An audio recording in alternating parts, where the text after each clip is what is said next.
Oh, hey. What's going on?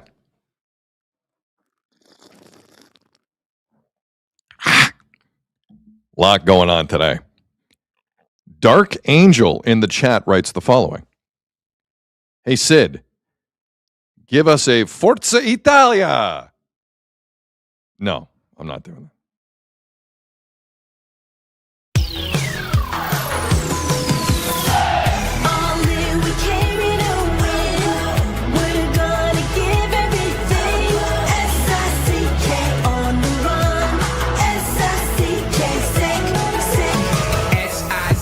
It's the sickest podcast. Tune in for the audio, or you can even watch back. Giving players all the props, or put them on blast. We don't give no hot takes, only talk facts. We're giving all our devotion, riding high on this wave of emotion. Going all out, yeah, cause this is our time. No, ain't no stopping us till we reach the finish line. All in, we came here to win. We're gonna give everything. S-I-C-K on the run. S-I-C-K, sick, sick. On fire, we're ready to fight. We'll bring the house down tonight. S-I-C-K on the run. S-I-C-K, sick, sick. Play it on the car ride, play it when you lounge. X and O, you know that we can hold it down. Shout out to my man Sammy, got it off the ground. And to all the listeners tuned in right now. Got debates, analysis, and speculation. This is sports talk for the new generation. You know where to find us, got a reputation. Sick podcast, your #1 sports destination. We're giving all our devotion, riding high on this wave of emotion. Going all out, yeah, cause this is our time. No, ain't no stopping us till we reach the finish line. All in, we came here to win. We're gonna give everything. S-I-C-K on the run. S-I-C-K, sick, sick. On fire, we're ready to fight. We'll bring the house down tonight. S-I-C-K on the run. S-I-C-K, sick, sick. S-I-C-K is the sickest podcast. Tune in for the audio, or you can even watch back. Giving players all the props, or put them on blast. We don't give no hot takes, only talk back. S-I-C-K, S-I-C-K, S-I-C-K, S-I-C-K, S-I-C-K, S-I-C-K, S-I-C-K, S-I-C-K, S-I-C-K. All in, we came here to win. We're gonna give everything. S-I-C-K on the run. S-I-C-K, sick, sick. You are now listening to The Sid Seixeiro Show. Powered by Sick Media, the sickest Toronto sports show. Now, here's your host, Sid. What's up? Right before we came up, the announcer in question goes, "It's the Sid Seixeiro Show." Here's Sid. Like a half second before I come up, Azzo yells out, "That's you." Correct, Azzo. That's me. That's you. We're live on X. We're live on YouTube. It is Thursday, March the 26th. I didn't have to check for that. Oh, I knew it's March the 26th because tomorrow's opening day for the Jays. That's the 27th. Today's the 26th. There is a schedule in front of us today. Great to see you. This is the Sid Seixeiro Show, powered by Sick Media.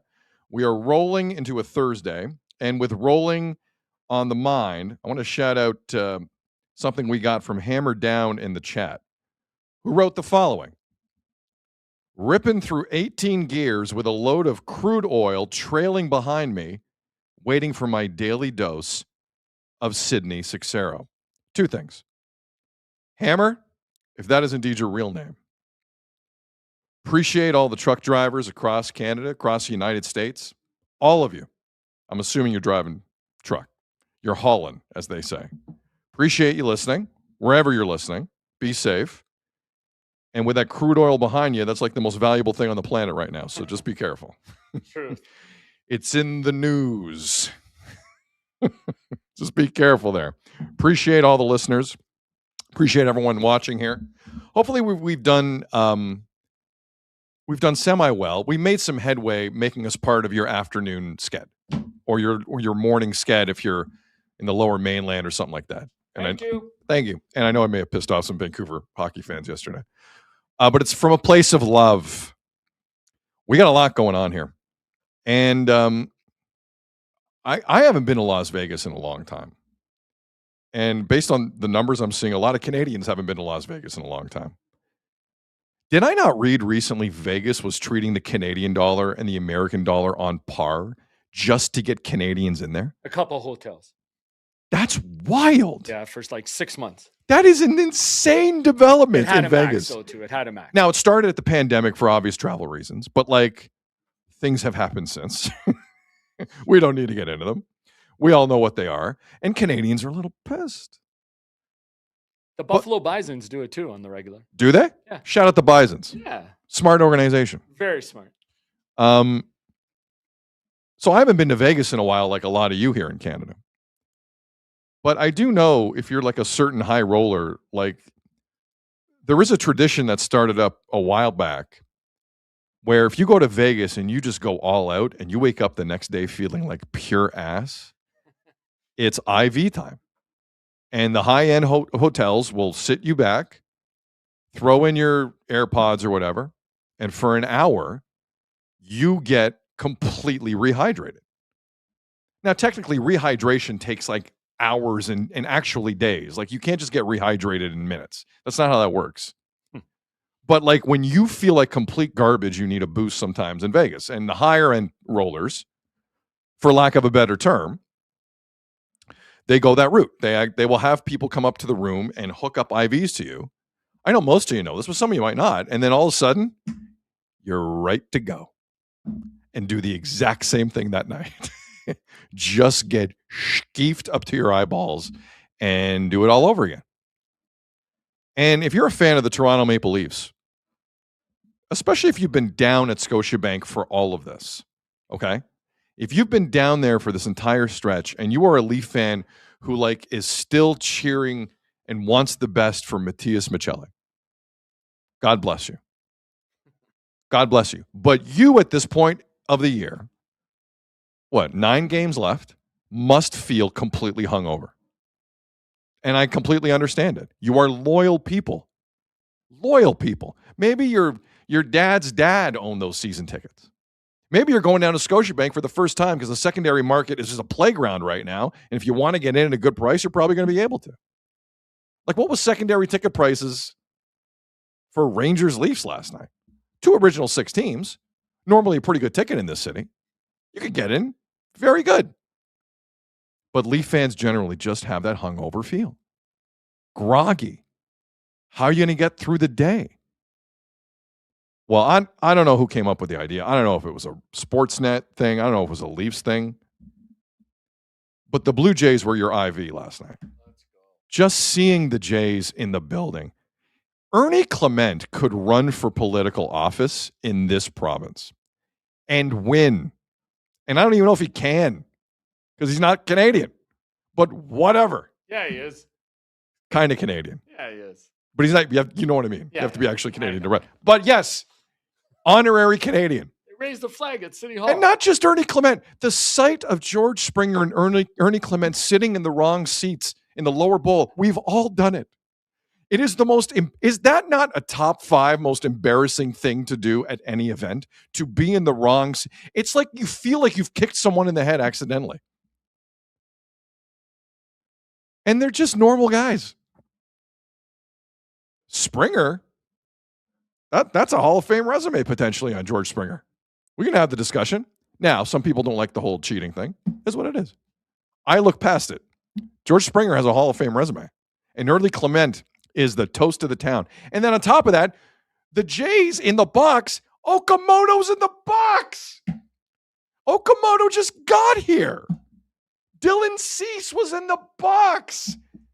There was a time where like you were lucky to get Brandon Little down there for the game.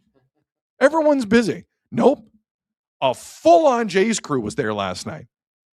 And for Leaf fans watching in the building and at home, it was just, it felt nice. I didn't think Ernie Clement was going to leave the booth with Simpson and Chris Cuthbert. I was ready for another couple of blocks of Ernie Clement. Let him go. Bluth in the chat. Leafs going to need IV after the season ends. Well, we could talk about that. JB in the chat. Limo IVs are cool too. Sorry, there's limo IVs? I saw that. I was going to bring that up. What does That's that crazy. mean? So the driver of a limo or an as you're on your way to the next night and getting out there and doing something, you get an IV in the limo. An IV. So you're already dressed up. Yeah. You get an IV. Little shot of adrenaline on the way. Yeah. By Make you feel better to just do it all again. Jeff has a party. Good afternoon. Hey, okay, you're gonna bring. This is getting. I'm jumping the gun. No, this is getting earlier and earlier. I know, and I like it. Yeah.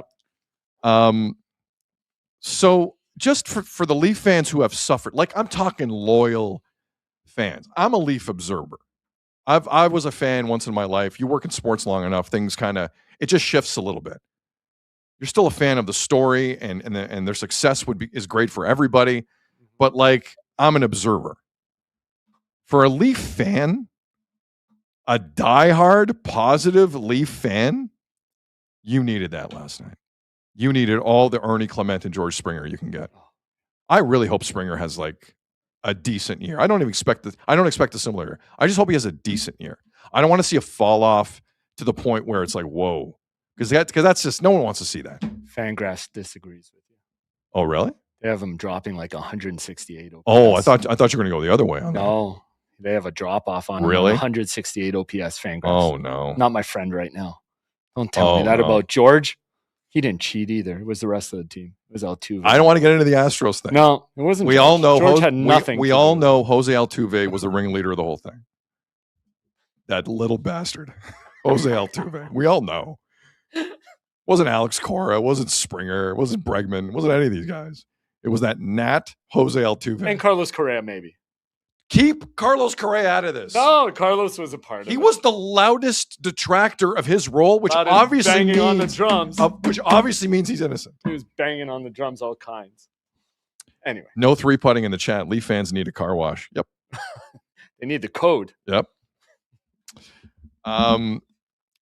So for all you hockey fans last night who needed some Jays in your life, and we're what, 33 hours away from the Jays season opener tomorrow? That was for you. But then a reality quickly set in again. It's like you got hydrated and drunk within 5 minutes. That's what last night was. Because, stop me if you've heard this before, I don't think the Leafs know what they're doing. And again, there's a few of us out here, there's more than a few of us, to be fair, who are shouting from whatever hilltop and mountaintop we can reach that winning now isn't good. It's not good. If you don't have a pick in the top 5, it's Boston's. Losing is your friend. But here we are. No direction from Pele. No direction from Brad Treliving. So Craig Berube is running through the field shirtless, just doing whatever he wants. It's like a horse that gets out of the barn. Good luck corralling it. Berube is over there in win now mode. Yarncroke has to play. He has to. So I heard a quote from Berube before the game yesterday. I guess they got to the arena late. There was no real morning skate, it looks like, but Berube got to the arena and held in Avail 5:30, 6 p.m. Eastern, it looks like, and was talking about the Boston Bruins win 2 nights ago. And, you know, it was a big game for Boston, and it was a big game for the Leafs. Like he said that. Like, listen to this. This is Craig Berube before the game yesterday. Well, we're not in the best place right now, but it's great to win games, and going into a big rival like that and winning the game the way we did in Boston, and the game meant a lot for Boston and meant a lot for us too, and we played well. It's great to win games? Why is it great? Why is no one talking to this man in the organization? Are they scared? Are they afraid of another weight room incident? What is he talking about? It's great to win games. At the end of the year, his record will look one way. Every win helps. Andrew in the chat. For himself. Berube about those 2 points. It's true.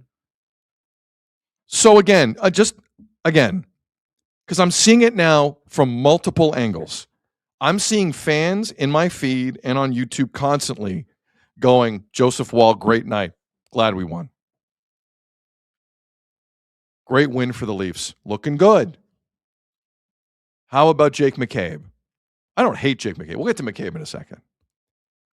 But the feeling in the organization at Berube's level and the lineups he's putting out, so the silence from Treliving, the silence from Pelly, and the feeling I'm getting somewhere else that Leaf fans really don't understand how bad this is right now. This is worse than the start of the year, guys. This is worse than the Golden Knights homestand. What's happening now? Because this is irresponsible. Those other things are just you weren't good and you were slow. What's happening now is Pelly, Treliving, and Berube have checked out on the truth and what NHL teams need to do in this situation. Checked out. This is not going to help the long-term betterment of your team losing a first-round pick this year, unless it's top 5. So last night, what happened? The Leafs won, and their odds dropped by 2 places to get the first overall pick. Ergo, you drop 2 places in odds to finish in the top 5. So for Berube and Treliving and Pelly and the organization and anyone listening or watching this who remotely over the last 2 nights said good effort against Boston, good effort against the Rangers, we're going to have 5 more draft lottery simulator rolls of the dice live here on the Sid Seixeiro Show powered by Sick. I'm going to do this 5 times, and I'm going to try and explain to you once again why this is nuts. Azzo, you ready for 5 spins of the wheel on this? Let's go. We're going to get it this time. One more time. If the Leafs finish top 5 in the draft lottery, they keep the pick. If it's 6, they're outside. Boston, you're welcome. No whammies, no Bruins. Spin 1. There we go. The Leafs have the first overall pick in the draft. Come on.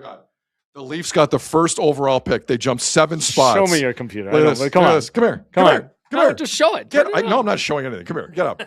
I swear to God, the Leafs got the first pick. I'm not even kidding. They got the first pick. Oh, my God. So they won twice last night. You know what? You've totally redeemed yourself. I'm going to stop the Sims there. Okay, that's it. I'm going to stop the Sims there. The positivity? What is it? Positivity is strong today. AC in the chat, stop the count. Dark Horse, nice. Warrior Wump, they pulled the New York Islanders. Sean and the Yukon start the draft parade. Start the car. Well, that's just poured water all over my theory to start the show. Way to go. The Leafs have to figure this. William in the chat, start the car. All right. It only took what? So we did what? 7 yesterday. So on the 8th try. But this creates another problem for the Leafs, even if it happens. Do you want Gavin McKenna or do you want like a defenseman you desperately need? Like, what do you get? I don't know. That's a good problem to have. I don't know. It's not a good problem. If you're the Leafs, it's not a good problem to have. Okay. It is not a good problem. What would you do? I trade down and I get 2 other first round picks. That's what I do. And then all of a sudden, a year where you had no first rounders, technically, you got 2. Because there's a bunch of teams. There's a bunch of teams that could trade up. Who have 2 first round picks. Bunch of teams that could trade. And this is the type of draft where like there's not a stud, but top 6 is decent. Right. So give me a 5th and a 7th. I don't know. Like I think see that thought is starting to excite me a little bit. Oh, McKenna fights. I like McKenna. Yeah. The Penn State story. Yeah. I'm fine with it. Yeah, I'm okay with You're it. going to say that. It's like Boss Rutan. You're going to say that about my mom. Yeah. I'm going to break your leg. 100%. That's the good for culture you. they need, though. No, You want to start chirping at someone's mom, you're gonna get a shot. Good, 100%. Good for Cabin McKenna. Yeah. I don't condone violence unless it's with mothers. Unless you're talking. If you're talking to a mother, it's true. get the hell out of here. I agree. You're gonna be eating through a tube for 2 weeks. It could be a culture setting. Him and Easton. Let's go. Yeah, maybe you're right. Actually, this whole thing just blew up in my face. The start here. The Leafs on the first spin of the draft lottery get the first pick. They jump 7 spots. Best part. Vancouver drops to 3rd after the season.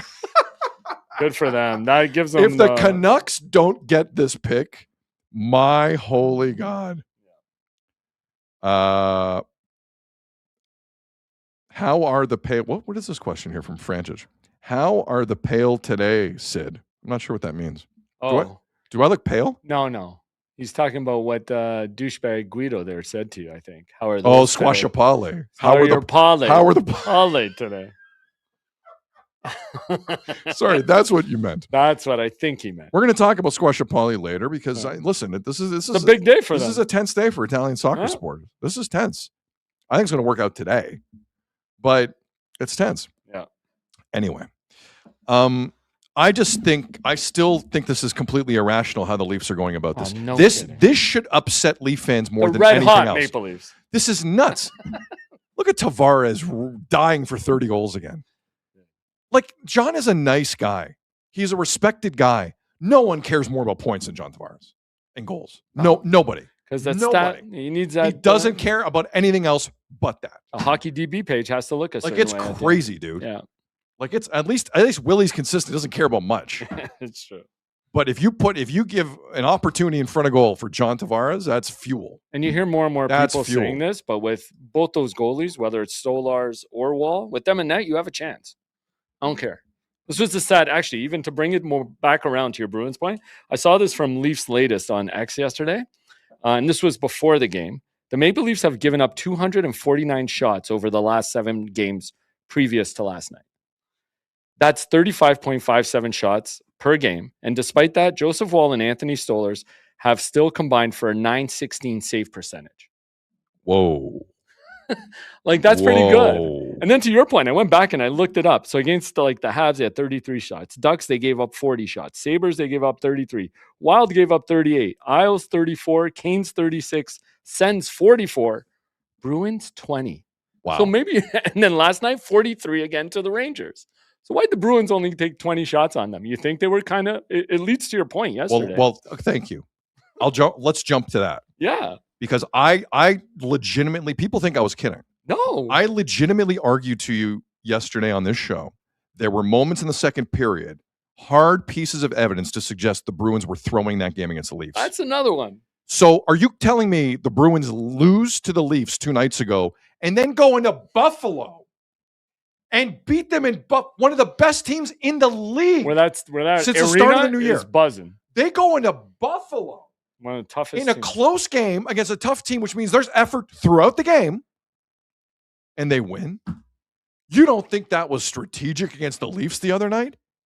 Shut the front door on that. The Bruins knew exactly what they were doing the other night. Again, it's chess, not checkers. The Leafs have no sense as an organization, and the Bruins continue to be your daddy. And there's nothing you can do about it. Incredible. Spike in the chat. Boston has direction and leadership. Correct. Good point, Spike. Nailed it. Right on the head. And Florida does this year. Florida, the Leafs are in the same spot as Florida, but Florida is doing what's needed even though they don't need it. Right now, Florida's odds, they have the 11th best odds to get the first pick. And that's the first rounder they got from Chicago for Seth Jones. Right. I'm pretty sure. But no, forgive me. That's not Seth Jones. How did they get that? But pick? Is that because Bill Zito and Paul Maurice are safe in their jobs? They're sitting guys, they're tanking. They are very safe. Again, worst case scenarios, they end up with the number 1 pick. No, there's a chance, dude. The Islanders pulled, as people have mentioned a lot. The Islanders have pulled it off. And they will bounce back better than Leafs, even if with a quick retool. Correct. Forgive me. Why are the Panthers even in this discussion in the first round? Panthers acquired Seth Jones and a 4th-round pick from the Blackhawks for Spencer Knight and a 1st-round pick. They traded Spencer Knight to the Blackhawks. Right. Yeah. Pick slides to 2027 unpredicted if either 2026 it's top 10 unresolved. Oh, I see. There's still stuff here with Kachuk and right. But the Leafs, someone has to explain to me, honestly, what are the Leafs thinking right now? Are they thinking? If the answer is they're not thinking, no one has gotten a hold of Berube. No. Nobody. Or he just doesn't care. I think the problem is he cares. I think the problem is Berube cares. Even if they're telling him what to do to tank, he doesn't care. He's padding his stats. So he has so many wins, as many wins as he can by the end of the year. Because nobody's going to remember if they But were at tanking. the cost of not finishing top, every loss improves your chances at keeping a top, not just a 1st-rounder, a top 5 pick. I can count in my life the times I've seen the Leafs pick in the top 5 of the draft. That's kind of the problem. But if you know you're going out, do you care? You're leaving this franchise. But this is not his team. Well, then they got to get rid of him. When did Craig Berube become the king of the Leafs? You're right. Like, honestly, what is this, some dictatorship? There's got to be a plan here. Someone have a plan. What's the plan? They told you they're going to do it after the season. I don't know why you're getting fired up. Didn't they say the autopsy's coming at the end of the year? So let me ask you this then. Does this give you any inclination that a retool is like more possible now? Like, do you have better hopes for a retool now watching these guys play the last couple of games? No. Right. Okay. Absolutely not. Good answer. No, but I think there's some people who look at the injury situation this year, which leads into this next clip we have for you, and say, oh, if we get a full healthy team, and by full healthy team, they're basically talking about Chris Tanev and Austin, assuming Austin wants to stay. You and I we should one day talk about Austin Matthews. You should. I'll read up on what a no movement clause means. Yeah, I know. Apparently, I don't. I know you know what that is. I don't care what. See, it's a funny thing. I'm working with Jeff Azzopardi for 2 months. And this is the first 2 months of his on-air experience outside of the Fan 590. On every day, he's done, but every day he's on air speaking for 2 hours, no commercial breaks. And watching Azzo deal with criticism online is funny because he's new to it. He's new to it, and it's not for everyone, but he's handling it very well. Somebody said the gym incident didn't age well. Yeah, maybe a Berube injury himself. Maybe he's one of the injuries they're talking about. No, but I mean, yeah, maybe. But the injuries, like I'm starting to figure out in terms of they think they can retool. You're right, Azzo. You're right. I think they can. They think they can retool. And what Berube said last night, I think, was the big tell. Right. And Jake McCabe scored last night. Jake McCabe leads the National Hockey League in blocked shots, believe it or not. So we got to give him some respect for that. In theory, you have a guy out of the lineup in Chris Tanev, who also is a blocked shot merchant. Mm-hmm. And those two, when they play together, they play well. When Tanev and McCabe play with each other historically last season, they played well. Which, for the record, if you look at Tanev's history, his history isn't really staying healthy too much. No, but the Leafs don't care about that because they're desperate and looking to hang on to anything. Right. So they think Tanev is coming back. Like, that's what they think. And he is, like, well, eventually. Well, in what shape he's in, we'll see after core surgery. So Jake McCabe scored last night, and Craig Berube was asked about McCabe, and very quickly, brought up the Chris Tanev, Jake McCabe partnership. And I think we're starting to figure out what might be happening here after the season. Listen to this. So last year, like him and Chris, I mean, what a pair they were all year for us, and in a shutdown role, and just the sacrifice that they make night in, night out with the simple things in the game, you know, the shot blocks and the defending and all that, and taking pride in it. So he's been a hell of a leader for us, McCabe, this year and last year, and you know, we're lucky to have him. All right. Couple things. One, sounds like a coach who likes McCabe with Tanev. Who doesn't? Who doesn't like Chris Tanev? And McCabe. I'm not a huge fan of McCabe's. Okay. Like, let's not act like McCabe hasn't been part of this defensive diarrhea that's gone on this season. He's blocked a lot of shots. Someone has to. Not their worst defense. Not their best. That was OEL. Yeah. But there were nights McCabe shouldn't have been dressed this season, period. But whatever. I'm not talking about this season. Right. I'm talking about when things were great last season for Berube, Right. when they were first-place team, when the goalies were bailing everyone's ass out every night. And we'll get to the goalies in a second. But that little clip there of Berube and McCabe and Chris Tanev is terrifying to me. Because that sounds like a guy who has had conversations in the organization, a guy who is dressing a normal team, a guy who has not been told to tank, a guy who has been told to do his own thing. He's a guy who loves that pairing. So in terms of Berube, I think the reason he's doing all this is maybe he feels safer than we know. And he's already looking ahead at that pairing next year of Tanev and Jake McCabe, the pairing he loved so much last season when things were going well for first place Berube. I think he showed some cards. And if you are of the opinion Berube will be gone, I think we all agree he should be. But if you are of the opinion he will be gone, hold the phone, man. Hold the phone. He has not been told to tank. He's still behind the bench. He's still coaching like he's getting ready for a first-round series. And he is praising a defense core that's not there right now in hopes that it comes back. Oh my God, they're running it back. I think they're running it back. Oh my God. They think it's just a bad year. They think it's just a bad, despite the goaltending saving everyone's behind last year, they think this is a fluke. And they can't wait for Tanev to come back with McCabe. Do you think, Azzo, I'm misreading this? I can see the Because I'm case. terrified at that quote. I can totally see the case. And I could see like why Berube is saying this and doing all this. Because he's behind the bench. He wants, I don't know if it's to save his job, keep his job, or looking at his next job. But he has a reason to do this. You're right to the point where where's Treliving and where's Pelly? Because I don't know, are they going to say this? Are they going to throw this in our face? Well, look how they played down the stretch. They had a couple good wins. We see how hard they can play. We've made the playoffs 9 of the last 10 years. Last year, we won the division. Like, does that all compile to this year was an anomaly? Anomaly. Nailed Thank it. you. I nailed it the fourth Nailed time. it. Like, should we just try and retool and run it back? Let's see what we can get. Let's see what we can do. And we won the division last year. We've been in the playoffs 9 of the last 10 years or whatever it is.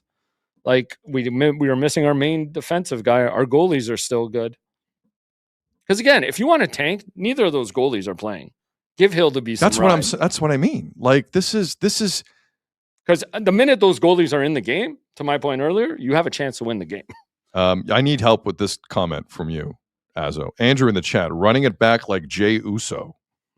What does that mean exactly? He runs it back. When his intro's when over. The music when the intro's over, let's do it again. I actually laugh Let's every time I see Jay Uso do that. I can't stand him. Did you see him last night? No, He was at the... Sorry, what's going on with Roman Reigns and Uso? I don't have time right now. We're fixing Give me the Leafs. 20-second... Let's fix the Leafs. AI could give me this answer in 3 seconds. Give me 20 CM Punk's insulting the whole family, so the Usos are trying to get involved, and Roman says he can handle it. So the Usos... And Everybody's the council want to get behind Roman Reigns again. Roman Reigns is like, I got this. So what's going to happen at WrestleMania? See, like they're going to join in? Well, I don't know. We'll see. You have to watch. Sorry, the big hook at WrestleMania is will the Usos jump in? It's not the big hook. That's it's just the hook? part of it. It's part of it. I've seen better WrestleManias. I know. Sure. I don't know the card yet. Yeah, we still don't know the card, eh? Well, we know some fights, but they keep adding. Anyways. Roman Reigns wouldn't be saying that about Alec Manoah. Jack in the There's some good. Alec Manoah had a piece of the tribal council coming back together. Of course. No question about him. Big piece. Anyway. No, but like that's the math of it. Like, why is Berube there? Where is Pelly? Where is Treliving? Why aren't they resting more guys? Why are they winning? Why aren't they tanking? Games? Why? They think they're good. Well, they think this year was a fluke. They think it was a fluke. They think they're good. That it's the injuries' fault. Because if they're not good, they're all fired. Yeah. Welcome to Leafland. Executives and coaches saving their asses since 1967 and lying to ownership. They think they're good. The goalies are good. No one else is good. Matthew Knies looked good the other day. Who's That was his good? old self. Who is good on this team? The goalies are good. You mentioned Simon OEL. Benoit and Troy Stecher were out there last night. Not National Hockey League players, either of them. I'm a fan of both. In terms of their stories, I am. They're neither are National Hockey League players.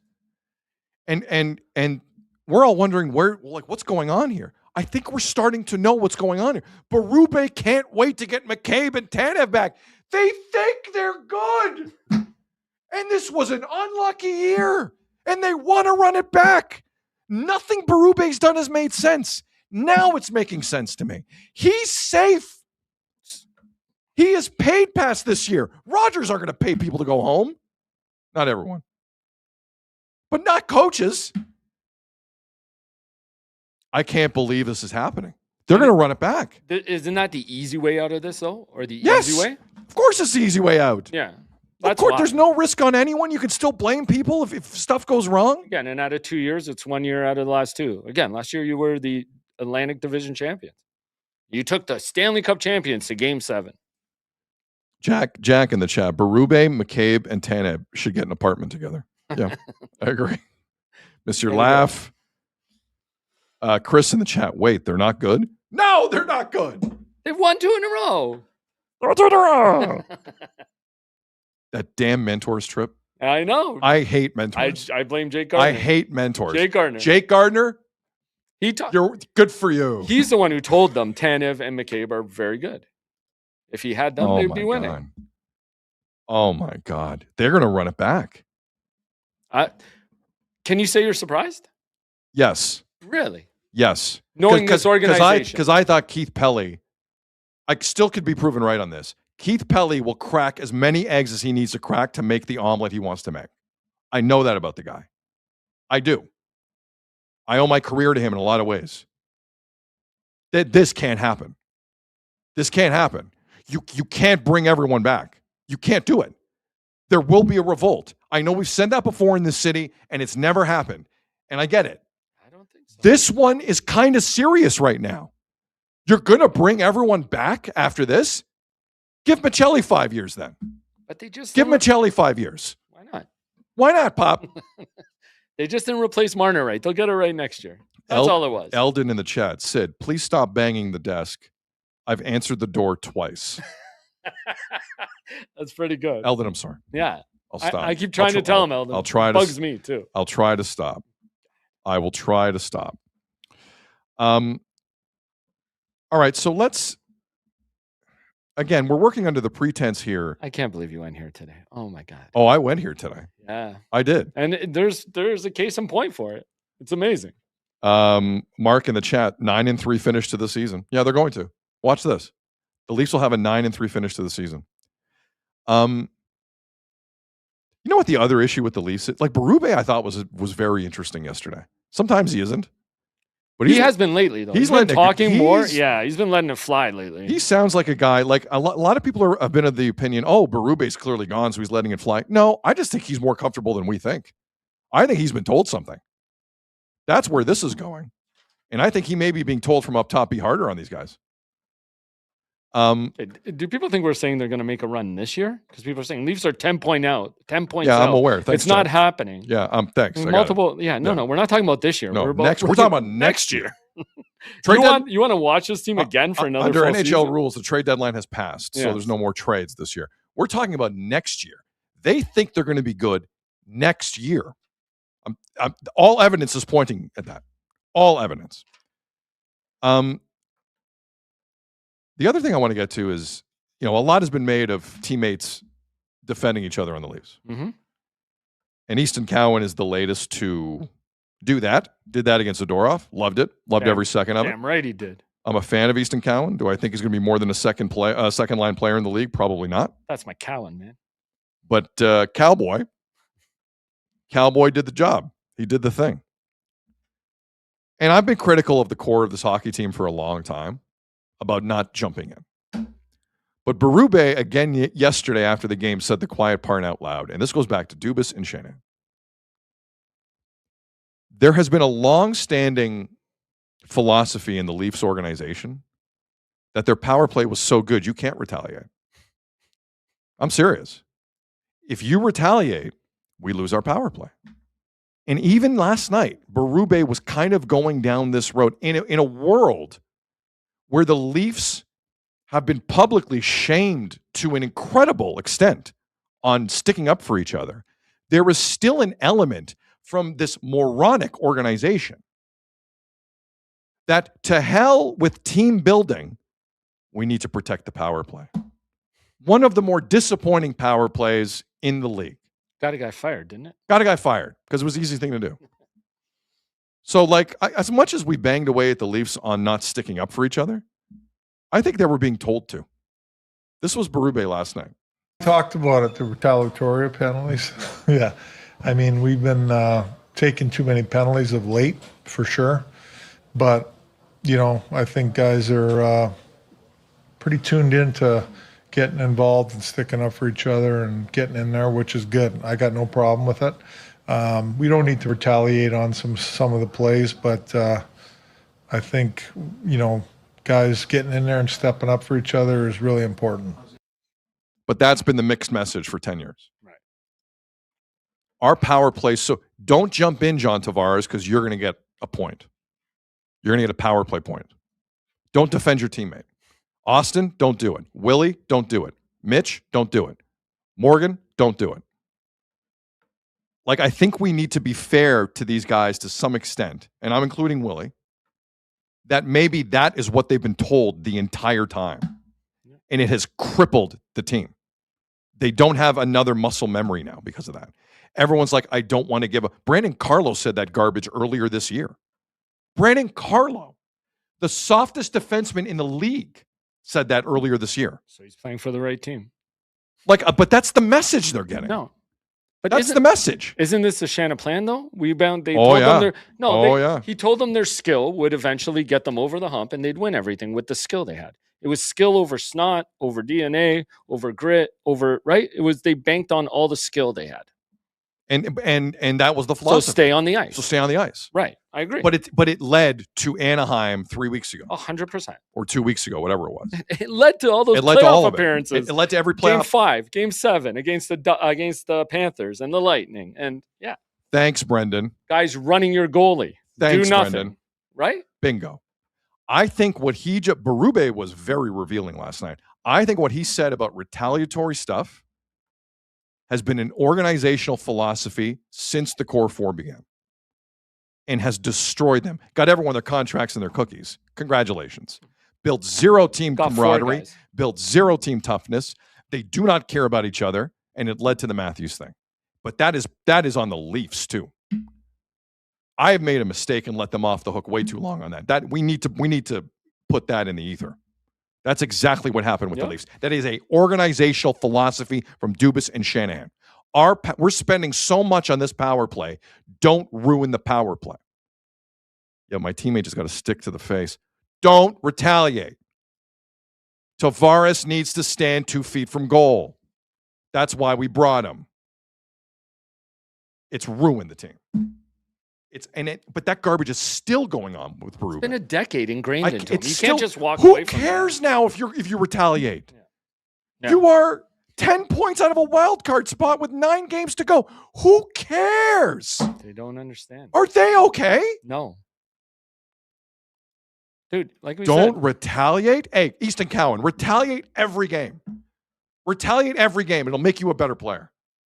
Craig Berube will be out of this league in a year and a half. You retaliate and stick up for your guys. Do not listen to this dinosaur. Do not do it. It's asinine. They're playing guys with injuries, even though you could shut them down. You had a reason to sit your goalie after he took a puck to the throat and had to go to the hospital. They're still playing him.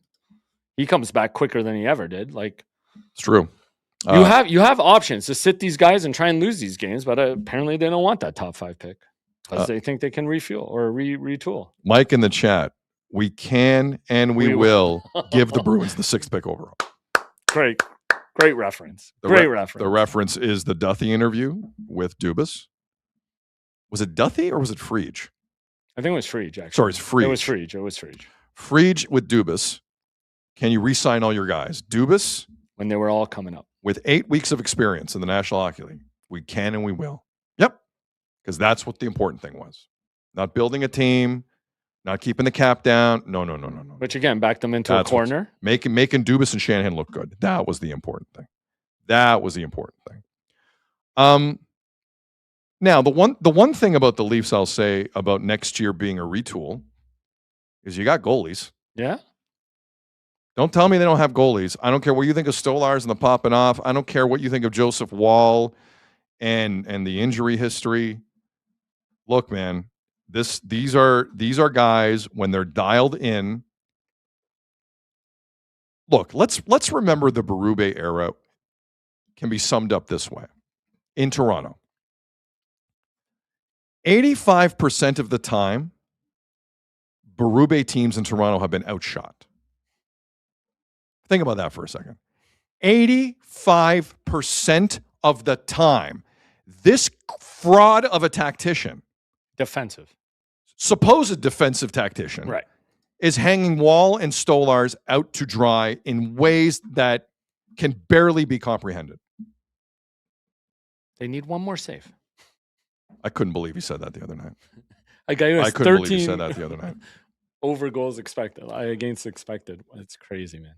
But the last two nights, the positive is it reminds you Stolarz and Woll will at some point be wanted commodities in this league. They will be. I think more of a contender would go for Stolarz. They want a more veteran guy. You know, Woll's injury history is legit. Both are signed longish term to long term. Stolarz has 4 years starting after this year. Woll has 2 years left on the contract. The other part of the Leafs situation, it's the only thing they've done correct. So you have 2 goalies signed for at least 2 more years after this year at the NHL level. With Austin. Aktayamov and Hildeby are signed. Hildeby signed for another 2 years after this at no money. Aktayamov, you just signed to that contract for no money for 3 years. These are all value goaltenders you have.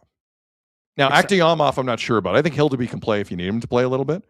Aktayamov, who knows? Except you have to cash in on them eventually. I'm going to cash in. Will they? Well, if they believe there's one thing you didn't say about Woll and Stolar, like they don't stay healthy. So sometimes you need both guys. But oddly, right now, they're kind of healthy. Yeah. Well, is that not weird? Yes. Like they're kind of healthy. So awesome. So the issue is, you know, will the Leafs kind of make a move here on a goalie in the offseason? Because there will be a market. Guaranteed there'll be a market. There's no one in free agency. No. Nobody. Bobrovsky. He's going to re-sign for like 4. I know, we all know that. It's true. He's not. That's the Florida Panthers. It's true. As we know, will re-sign him for 4. But last night, again, for a game that meant nothing, an oddly interesting media availability last night. Joseph Woll spoke. Joseph Woll was very good last night. Very good. And I believe it was Terry Koshan of the Toronto Sun who asked Joseph Woll, what's the mentality between you and Anthony Stolarz right now? And what are you guys trying to maybe prove to yourselves and the organization? I'm paraphrasing, Terry, forgive me. But it was an interesting question. And Joseph Woll said this. Our mindset is play as well as we can, right, and give our team a chance every night. And, yeah, you know, obviously we both want to be here and we want to win here. We both want to be here and we want to win here. Joseph Woll last night. So let's assume for a moment he and Stolarz are on good terms and speak. We have no reason to believe otherwise. Yeah. Joseph Woll looks like a really good guy in that room. And Stolarz, also for different kinds of reasons, looks like a good guy in the room. It's the accountability. Yes. You need both. I think the problem with the tank going on here, or the lack thereof with the Leafs, is if you play either of these guys right now, they feel like they're playing to stay. Like both guys know full well what's in that room and what isn't in that room, and they know they have value. Players aren't dumb. Players know what the cap is. Anyone can go to Puckpedia. You're right. No, you know what I mean? Like I think there's, in a season like this, every Leaf, unless you're completely delusional or have a no movement clause. By the way, do the goalies have no movements? Yeah.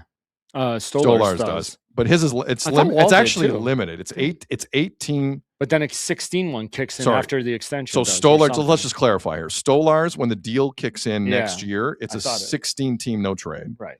Next year and this year, Joseph Woll has zero trade protection. Okay, but let me ask you this. Zero. Do you think, like, say they used that excuse when Stolarz took the puck to the throat and sat him, and they called up one of the younger guys like Hildeby, and they played him. Do you think they could get some bites on that too? Because they obviously don't trust Hildeby. What do you mean, get some bites on Hildeby? Yeah, like people would be interested in Hildeby. I just think like maybe, but I think if you have two goalies like this at this price point, like 3.6 and 3.7, mm-hmm. I think teams are going to come to you first for one of those guys. But again, over Hildeby. People know what they are, do they not? Both Woll and Stolarz? I think, listen. So don't you want to see what Hildeby is at this point? No, like, I you think, need to know? With respect, I think there's just as many questions on Woll and Stolarz as there are some other goalies around the league. Yeah. Okay. Yeah. Like besides their health. Both are well, the health is a big one. The health's a big one, of course. Durability is a big one, but also neither have been like a full-fledged number one ever. Mm-hmm. Right. They haven't. But you're not going to find that out now. No, you got to roll the dice on either guy. But the way goalies are now, again, it's tandem. But wouldn't this give you more trust in Hildeby if you're seeing him play a bit better right now? Sorry, like I'm saying, sorry. I want to be clear about what you're asking me here. Are you saying you want to see more Hildeby now? No, but what you want to do with him? Whether you can trade Stolarz and Woll and promote him a bit, or you can maybe trade, I don't know. It just gives you more options. I think you know pretty much what Woll and Stolarz are. What do you have behind them? Look, I think if the organization, to your point about Stolarz taking a puck in the throatal area, and maybe sitting down for a bit, like if you sat down Stolarz for 2 weeks, no one would blink an eye. Right. Stolarz left on Remembrance Day last year in Boston. No one said anything for 2 months, like nothing. Yeah. So if Stolarz, to your point, yeah, if they want to sit him for 2 weeks and just give Hildeby a run, no one would say anything. But then you know but more you need, what but you need to be an organized organization to do that. You do. I'm sorry. You have to be an organized club. They're not. They are afraid of their own shadow. They don't want to do anything risky, including that. You have an out on Stolarz for 2 weeks. It's a valid point, and they didn't take it. No. They did not take it. That one kind of blew my mind. Crazy. Dark Horse in the chat. Don't trade Hildeby. Trade Stoli. There's a few of those, actually. If you had to choose. Well, Okay, let's get to it. You have to trade one of the 4 Leaf goalies right now who are in the mix, kind of. I'll put Artur Akhtiamov in there. But what do you have in him? Like, again, another guy who could be getting some playing time. He's a Marlies goalie. But he's a young guy. But if he shows he can do it at this level, you might get a bite on him too. Yeah, but right now it's a traffic jam in front of him. You just want to give like 9 goalies a chance in the National But again, Hockey. I think you know what you have with Woll and Stolarz. So the final 9 games, play out what you're talking about here. 9 games left in the season with the goalies. Who do you start? I think the 2 younger, you would sit Woll and Stolarz for you just sit them. No. You need to lie about something. No, that's what I mean. You had to lie about Stolarz. Yes. It's too late. You're right. That's out of the barn now. It's gone because you had a chance for Stolarz. That chance and then you could make up an excuse for Woll and for a few games just play these younger guys. Because maybe there's something there. They've told us about how good they think Hildeby is, but every time they called him up, they wouldn't really give him playing time until this year. I think they're paying lip service. They had to. I think they're paying him a lot of lip service. I don't think they like Hildeby the way we think they like Hildeby. They don't. They don't. Because until this year where they were forced to play him, they never played him. They always called him up and never played him. You know how I know they don't? They give the same deal to Akhtiamov. Yeah, that's true. Like Hildeby could be gone tomorrow and it doesn't matter. Right. Because they got their new Hildeby. Yeah. The Akhtiamov beast was right there. And you got him for a good price and multiple years. But to your point, you have all these assets that could actually be pretty valuable or teams might have interest on. What are you going to do with them? Like, what's the plan here? Korea in the chat. The goalies all could have a shoulder impingement. Right? Boom. There you go. Thank you. It's true. Very true. Very true. I just found the quote from Woll. Oh, it is fascinating. That guy wants to stay. God bless him. And he says Stolarz wants to stay. God bless him. Oh, they re-upped, right? He re-signed here. Of course he wants to They did.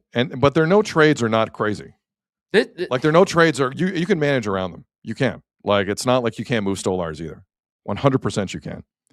But this is the one team that's kind of told them both they think they could be a number 1 or a 1A and a 1B, right? Potentially. Like why wouldn't you want to stay here when you don't know where you're going to go to be a backup again? Of course you want to stay here. Of course you want to stay.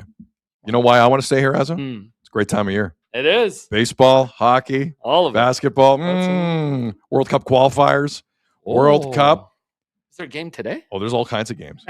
Puck drops, tip-offs, first pitches. When the game is on, you call the shots. Head to betway.ca and bet your way. Must be 19 plus. Play responsibly. We mentioned that the Bruins, after tanking against the Leafs on Wednesday, beat the Sabres last night. By the way, they had 31 shots in that game last night. You get 31 shots against Buffalo in that decor and only 20 against Toronto. I was dead serious. I was dead like, serious. The more I think about this, yeah, you might have been on some. The funny business the Bruins did a few nights ago against the Leafs is next level stuff. David Pasternak can't chase down Steven Lorentz on a breakaway. Amazing. It's amazing. Didn't Pasternak win the game last night in Buffalo? It's a pretty good team. Unbelievable. But Steven Lorentz, he guys, did blow out a wheel. I could not catch Lorentz. 18 was flying out there, guys. Couldn't do it. All right, let's move. Oh, you found a hell of a clip regarding the Montreal Canadiens. Well, actually, Tony found it. Oh, Marinaro did. Tony Marinaro. The Sick Podcast. Podcast I saw with it Tony on Marinaro. his feed. I saw it on a few feeds, but Tony's, I think, was the first one I found it on. So, like a quiet 2-game night in the NHL last night, tonight is very different. There are massive hockey games almost everywhere you look, and Montreal this evening hosting Columbus is right up there. Columbus are in a playoff chase. Habs are third in the Atlantic. Habs would open up against Tampa Bay if the playoffs start today. It looks like the Habs, if they get in, will get either Tampa or Buffalo in the first round. That's going to be a series. But Montreal play Columbus tonight. Which would have regularly been the Leafs. We Yes. would have been complaining Correct. about it a lot. Yeah. Montreal at 88 points. They are 3 points clear of a playoff spot with 12 games to go. Any Habs game is stupidly entertaining. The playoffs have started for all these teams bunched at the bottom. Yes. Like, it's basically playoff hockey right now. So, obviously, it's Montreal. We are nearing April. Goaltending is an issue. And just a general issue. I'm not saying bad or good. I'm just saying it's a talking point in Montreal. And you got Jakub Dobeš, who, by the way, is kind of being, I don't want to use the wrong word. Feels like Montreal Canadiens PR aren't making him as available to the media as they used to. Really? Because Dobeš, remember, last November had a pretty emotional postgame after I think they lost to the Devils. I remember. And people around the league went, oh. Like, it's a loss in November. Right. Like, you got to kind of maybe not built for handle this? it just a little. Like, you're in Montreal. You think that's a tough game? Yeah. Like, that's kind of the feeling. Shows how much you want it. Yeah, he wants it, but you also got to kind of No, for sure. get a grip, right? Like professional hockey, it happens. You lose. And but lately they haven't made Dobeš available. I haven't noticed that. I'll follow up. Like, I'm not sure to what extent. But the other goalie in the scenario in Montreal is Jacob Fowler. And Jacob Fowler has played 13 games this season, like, or his career, I guess. Like, I think that's a career number. Yeah. He's played only 13 games. And technically, didn't somebody in our chat say both guys would be considered rookies, although Dobeš got some run last year too. True. Right? No, it's a valid point. Yeah, he's played 13 games basically in his career. Wow. And 21 years old. And he's a kid, and he's come in there, and he's playing very well. Now, that's a big one tonight. I'm not sure who gets the start tonight. He was the more touted prospect too, right? Yes. There was a lot of for sure, thing around him. For sure. But Jacob Fowler, look, he's a rookie. It's Montreal. It's the playoffs are fast approaching. There is there's a history here with the Canadiens and this kind of stuff. So a lot of Hab fans are saying, all right, just let Jacob Fowler go. I think Dobeš deserves a shot. I think starting the rookie is never a smart move because then you have to take the rookie out if it goes poorly, and that could lead to terrible, terrible things. It's always better. NFL teams, whenever they make the QB the backup, and he's a rookie or a young player, always a smart move. Let him watch for a few games. Let him watch. It's easier to go the other way. Yeah. It is damn near impossible to pull the rookie that his confidence is done. Couldn't agree more. So my theory is you start Dobeš in the postseason. Yep. But the Jacob Fowler calls are coming thick and fast, and they're coming from inside the house. Carey Price, heard of him? Knows goalies, knows Montreal. He was recently on the Never Offside podcast, and he was asked about Jacob Fowler. And who does Carey Price believe Jacob Fowler No. reminds him of? Didn't get asked specifically about Fowler. He said well, you'll hear it. Oh, you're right. It wasn't even that. It wasn't a direct question about Sorry, Fowler. it was way more. I'm underselling it. Yes. It was way more broad. It was broader. And Sorry. Carey Price dove headfirst into the hype train Right. on Jacob Fowler. Here's how it sounded. Is there a goalie in the league right now that reminds you of yourself? You're like, oh, looks like me. Yeah, Jacob Fowler. Yeah? He reminds me, like, I watch him play and he just reminds me a lot of me when I was his age. Have you talked to him, like, about that? Like, Yeah, like I've talked to their goalies a little bit. I've talked to Jacob a couple of times. I don't want to, I'm not trying to, get in his head or anything. You know, Yeah. Just, I gave him my number, and if he ever has any questions about anything, I'm always open to help out in any way I can. But, he looks like he's doing just fine to me. Woo! Looks like he's doing just fine to me. Dude, you want to kick up a hornet's nest in the Montreal hockey market? Yeah, man. Have a former Olympic gold medalist and Hart Trophy winner and Vezina Trophy winner say that about the new kid. I think I know who Fowler's bringing on the mentors trip. Wow. Was that comment fair or Fowler? What was it? Oh, God. Was it fair or Fowler? That comment's Fowler. JB in the chat. Attaboy, Carey. Attaboy. Jacqueline in the chat. Fowler looks and plays almost identical to Price. Wow, really? Oh, boy. Hmm. And MI in the chat. I miss Carey. Yeah. We all do. That's okay. His Hall of Fame speech will be great. A comment like that, what do you think, Azzo, that does to Fowler? Is that a good thing for Fowler or a not so good thing? He's got his for number Fowler? now. I think it's good. How can it not be good? That's a hell of a lot of heat, man. Yeah. Part of me, if I'm Kent Hughes Mhm. and Jeff Gorton, I don't want to hear that. Or Martin St. Louis, I don't want to hear that. I love where it's coming from. It's coming from just a great place. Yeah. Carey Price cares about that organization. Can only give the kid But- confidence, no? But oh my God. That's got to give a young guy confidence. Yeah, he's trying to hype him up. I hope Pumping his tires. I hope it gives him all the confidence in the world. Let's go. I do. I hope it gives him all the confidence in the world. And So more confidence or pressure? Like some of the chat here saying it puts a lot of pressure on Fowler. Yeah, Paul B in the chat. No pressure now. Yeah, no, but there is 20% of me agrees with Paul. 20% of me thinks it's a little unnecessary at this stage of the game with again, what is it, 10 games left for Montreal this season? Where are they at? No, 12. They got 12 games left. That's a lot. Because this is going to get brought up a ton in multiple languages. Right. No, it's true. In multiple languages. I hope it helps him. The kid has played 13 games at this level in his life. In his life. Jacob Fowler. But again, not a bad guy to have on your side where he says, I gave him my number. You can call me anytime. And you want the kid playing with no fear, no? This has to do it. You play like me. Go out there and show him. Listen, you're right. At the end of the day, he's going to see pressure this spring in Montreal. Right. Whether Carey Price says this or not. Joshua in the chat, Fowler eats pressure for breakfast. Oh, wow. Is that eggs with some eggs Benedict? What is what else does he have at breakfast with the pressure? What's the perfect breakfast? As part of the breakfast? Yeah. Just give me some home fries. I'm good.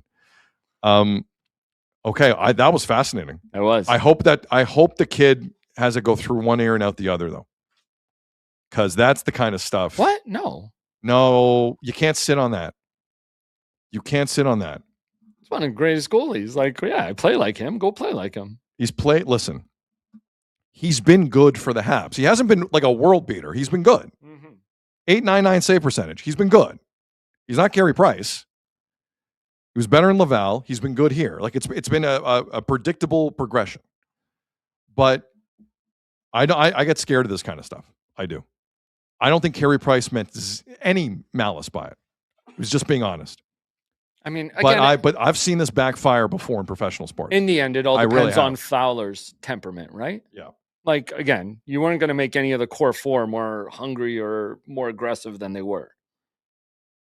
It all depends. Did you see that NCAA in the women's tournament, the one the coach who got in the player's face and was yelling at him? The meme that went viral. Yeah, right. Yeah. And some players respond to that and some don't. So I don't know. It depends more on Fowler and how his temperament is. And if he gets up for the pressure and the and the excitement of being compared to Carey Price. The Fiend 83 in the chat writes the following. Huge Habs fan here, guys. He looks a lot like Carey in the net. His draft interview was great. I don't know how he was in the room for the draft interview, but okay. I think I kind of remember that. The psychologist in the room after Fowler left told Habs brass that was Carey Price. Oh, wow. Okay, I don't remember that. I don't remember that story. No? I'll take him at face value. Thank you, Fiend, for that. See, but that tells you something. Like some guys, you got to be wired a certain way. I don't know, man. I kind of want a hands-off feel on this. Let the kid just be him. John in the chat. Azza, you remind me of a young Sid Seixeiro at the score. Oh, wow. There's a compliment. Wow. Well, you need more eyebrows. You need way more eyebrows. Oh, Habs chat. His draft interview is on YouTube. Sorry, they're posting draft interviews on YouTube. Somebody says it was part of that Habs reality show that Crave does. Got it. Yeah. Got it. Who said that? Sorry, whoever That told makes us sense. that. Thank you. That makes sense. Joshua told us that in the chat. That makes sense. Rebuild? I think it's called the Rebuild, right? True. Yeah. Okay, so best of luck to Jacob Fowler. Again, I would not start Jacob Fowler in the postseason. I think it's a mistake. To start. Maybe.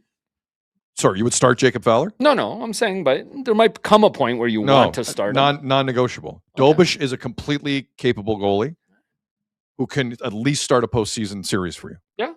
Don't throw the kid with 13 starts. By the time the postseason starts, maybe he has 25 or maybe he has 20. Don't put the kid who has 20 career NHL starts in net to start a first round series in Montreal. You're asking for it. I think you're asking for it a little bit. Okay. Dobish has been there longer. Let him take it to start and then go. You should do a Habs show too. What's that? You should do a Habs show too. They don't want me doing a Habs show. Tony has got that covered. Tony's doing a Spanish show this weekend on the Habs, one in German. He's got all the Italian for sure. An Italian Habs show in Montreal would go over really well. It would. Why not? Yeah. He's the hardest working guy in television. No kidding. Jack in the chat, agree with Sid. Start Dobish. If you go down 0-2, then Fowler. Oh. Yeah. This is the easiest thing St. Louis is going to have to figure out behind the bench for the Habs to start that. I saw a thing. He got a little bit testy today. Like, I don't know. It seems like he's joking, but when I'm watching the video, like I can't listen to it. Apparently, Habs coach Marty St. Louis to reporters today. Are there any good questions today? Ask me some good questions. But he looks like very serious. He's not smiling in this video I'm watching. Whoa. Yeah. Looks like he looks very testy in it. Is there any good defense in Martin St. Louis' team? Is there any good defense tonight? I'm very Show me curious good defense. to go listen to this after the show today. No one's perfect. Again, are there any good questions today? Ask me some good questions. Yes. Wow. Okay, we should update a couple things here with the Sens, because the Sens have another one tonight that is just massive. They got somebody in the chat was just asking for some Sens let's go. updates. Okay. Pittsburgh and Ottawa play tonight. So right now, Pittsburgh are 1 point clear of making the playoffs. The Sens are tied with the Islanders for the last wild card spot.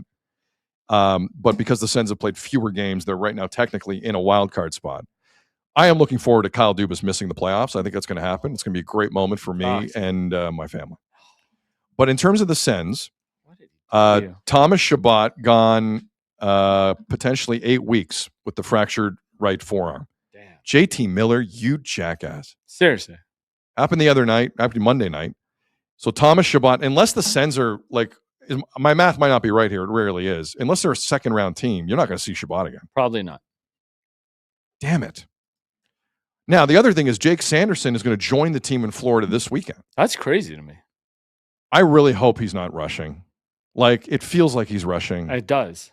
I just hope he doesn't go out there and make it worse. I know it's a desperate time with defensemen in the Sens. I get it. Jake Sanderson, long-term, very important player for you. But it is a desperate time because they're right on the cusp. Correct. So, I guess. I just hope he's okay. Yeah. Agreed. I hope. That's all I'm saying. And I hope can play through it and it doesn't get worse. The well-being of Jake Sanderson is being taken into account while he comes back at a moment where the Sens need him the most. When those two things combine, I'm a little skeptical as to who's really healthy and who isn't healthy. Another big deal for the Sens. So everyone wants to get out of Canadian Tire Center as quickly as humanly possible. Right. And head down to LeBreton Flats, closer to downtown, which is happening. Big news today, because if this didn't happen, nothing was happening. The Sens put out a press release. The Algonquin Anishinaabe Nation and Sen Sports and Entertainment are pleased to announce they are working toward establishing a long-term economic partnership together based on a shared vision for lands at LeBreton Flats, consistent with the LeBreton Flats Master Concept Plan. Through ongoing discussions, both parties have identified a strong alignment in their commitment to creating Ottawa/Gatineau's next great gathering place, one that recognizes and honors the deep cultural and historical significance of these lands to the Algonquin and Anishinaabe Nation. Big news if you are closely following the future of the Ottawa Senators and where their next home will be. So just wanted to pass that along as the Sens are doing all the work that Eugene Melnyk should have, but he didn't. And it happened. But now real work's getting done because business people who want to get to an end goal and communities that want to get to an end goal are working together. That's good to see. Good to see. Hockey fans in that market deserve an arena in a better place. Okay. So that's the Sens story. Anything else hockey? That's it. That's my last hockey thing. Yeah. Anything else hockey? I think we're good. We're good? The Blue Jays open up their season tomorrow. Yeah, they do. I don't know. Yeah, they do. I don't know if you heard. But some kind of ceremony? No. Anyway. Yep. Hopefully there'll be pyro around the pennant and everything. So the last time the Jays were in this building was we found out the roster last night too. Well, let's go down this road first here because Ernie Clement, oh, yeah. again, is is he the most popular Jay? Maybe. Or is Vladdy the most popular Jay? Yeah. I think sometimes it's Ernie Clement. Well, he's likable. He's lovable. They're both lovable. Like both Vladdy and Ernie are lovable. That's true. But the last time the Jays were in this stadium, everyone's heart got ripped out of their chest. So to go back in there tomorrow night is going to be therapeutic. I think it's going to be therapeutic for a lot of people, including Ernie Clement. Now, Ernie Clement put out a column in the Players Tribune this morning, and it was titled Dear Jays Fans, where he announces it's his final year with it. I'm kidding. He's not leaving the Jays, no. I think there was a Santander update in there. There might be, and we're going to talk about Santander later. Santander also had a column come out today. We'll read a bit about that later on. But Ernie Clement posted a column. The last great Players Tribune column we read was Connor McDavid before the Olympics. And this is a taste of what Ernie Clement said in his letter to the fans 24 hours before the season opener. And now still a few months removed from losing Game 7 of the World Series at home. This is about his history, Ernie Clement and the Jays. I got DFA'd/released by the Guardians in September of 2022. Then I got claimed off waivers by the A's, but I started off 1 for 18 at the plate. Awesome first impression. He wrote that. I got DFA'd by them in December of 2022 and then released that next March. It was tough, man. And that's kind of how I ended up in Toronto. Of the minor league deals I got offered as a free agent, a few more were for decent money and more money. But Toronto was the only team that offered me regular at-bats. They promised I'd be in the minor league lineup 4 to 5 times a week. That was all I needed to hear. Azzo picks up the column from here. Okay, so then the next column after that says, even after signing with the Jays, though, I still hadn't totally figured out how to feel like myself again as a baseball player. I'd just gotten into this funk. I think from feeling like I'd let people down. And I was gripping so tight on this idea of who I thought I had to be. It was like the less I hit, the more pressure I put on myself. And then the more pressure I put on myself, the less I hit. So the first year in the Jays organization with the Bisons, I started off slow. What do you make of that? Because this is going to be a year of pressure for the Jays.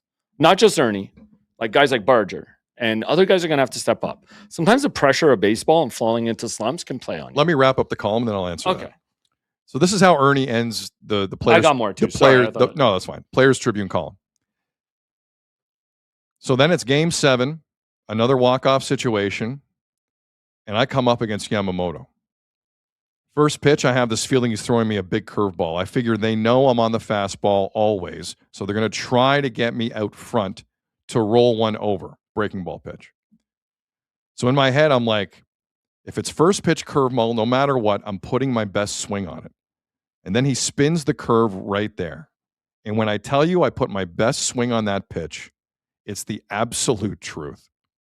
Off the bat, I thought it might be a home run. I really did. I've hit that exact ball in our stadium before. It was earlier in the season. Roof was open. So the ball was carrying more. But I've hit it, and it's been gone. And I hit this one. And I see both those dudes in left center running after it.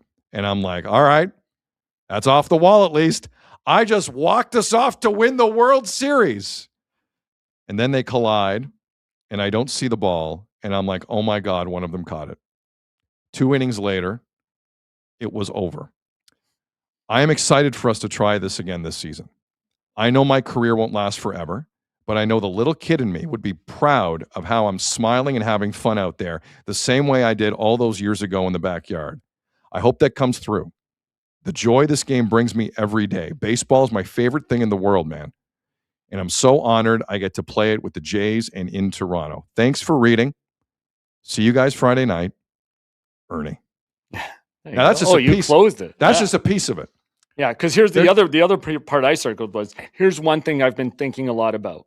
Our team had the same energy as the energy I felt when I was first falling in love with the game, because we had this group of guys that played like kids who couldn't wait to get to the ballpark. And he talks about that in the piece, how he was sharing an apartment with Davis, but he couldn't wait to get to the ballpark just to be in the room with all the guys. Jay Caro in the chat. I've heard enough. Ernie for mayor.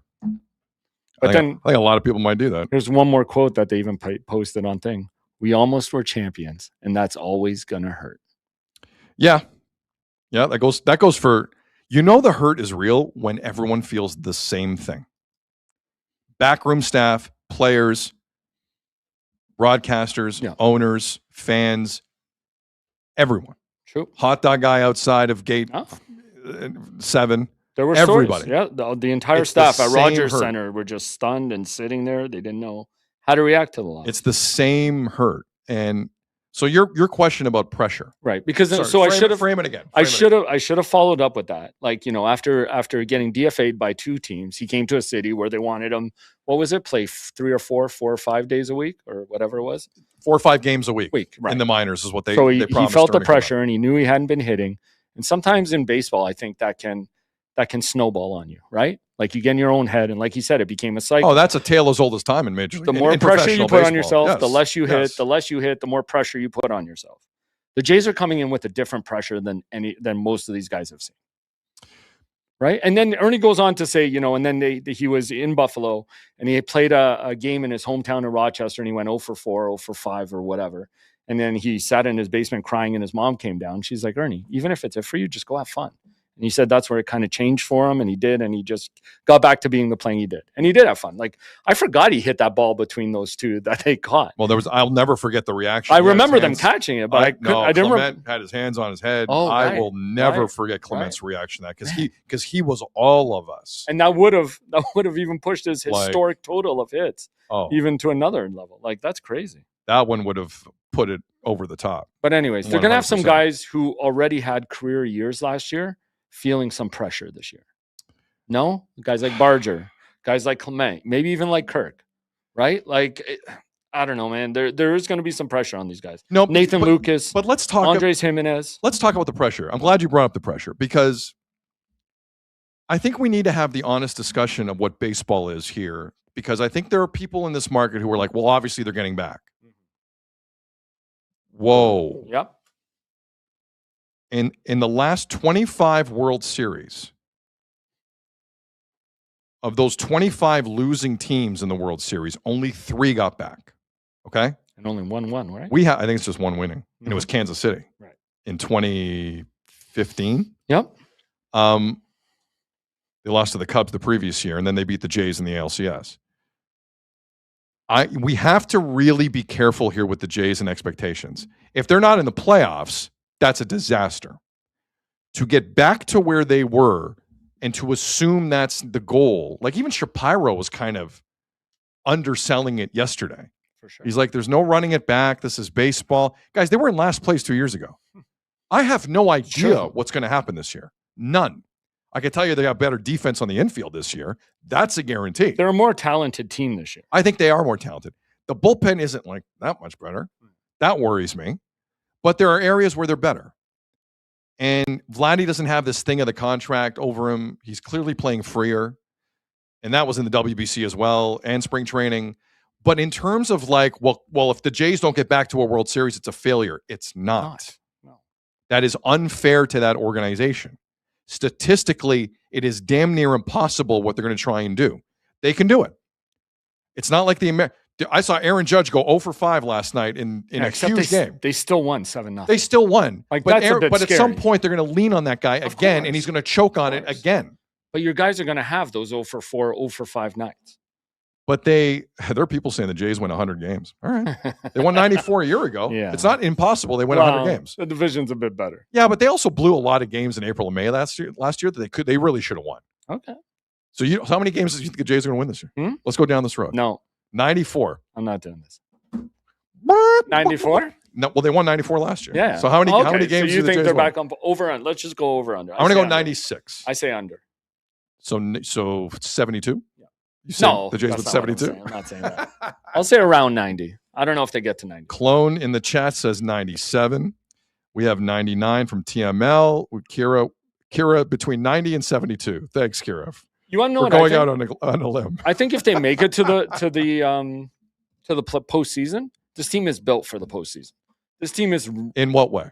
they can run on like they can dominate series. They're built where they can dominate series against whoever.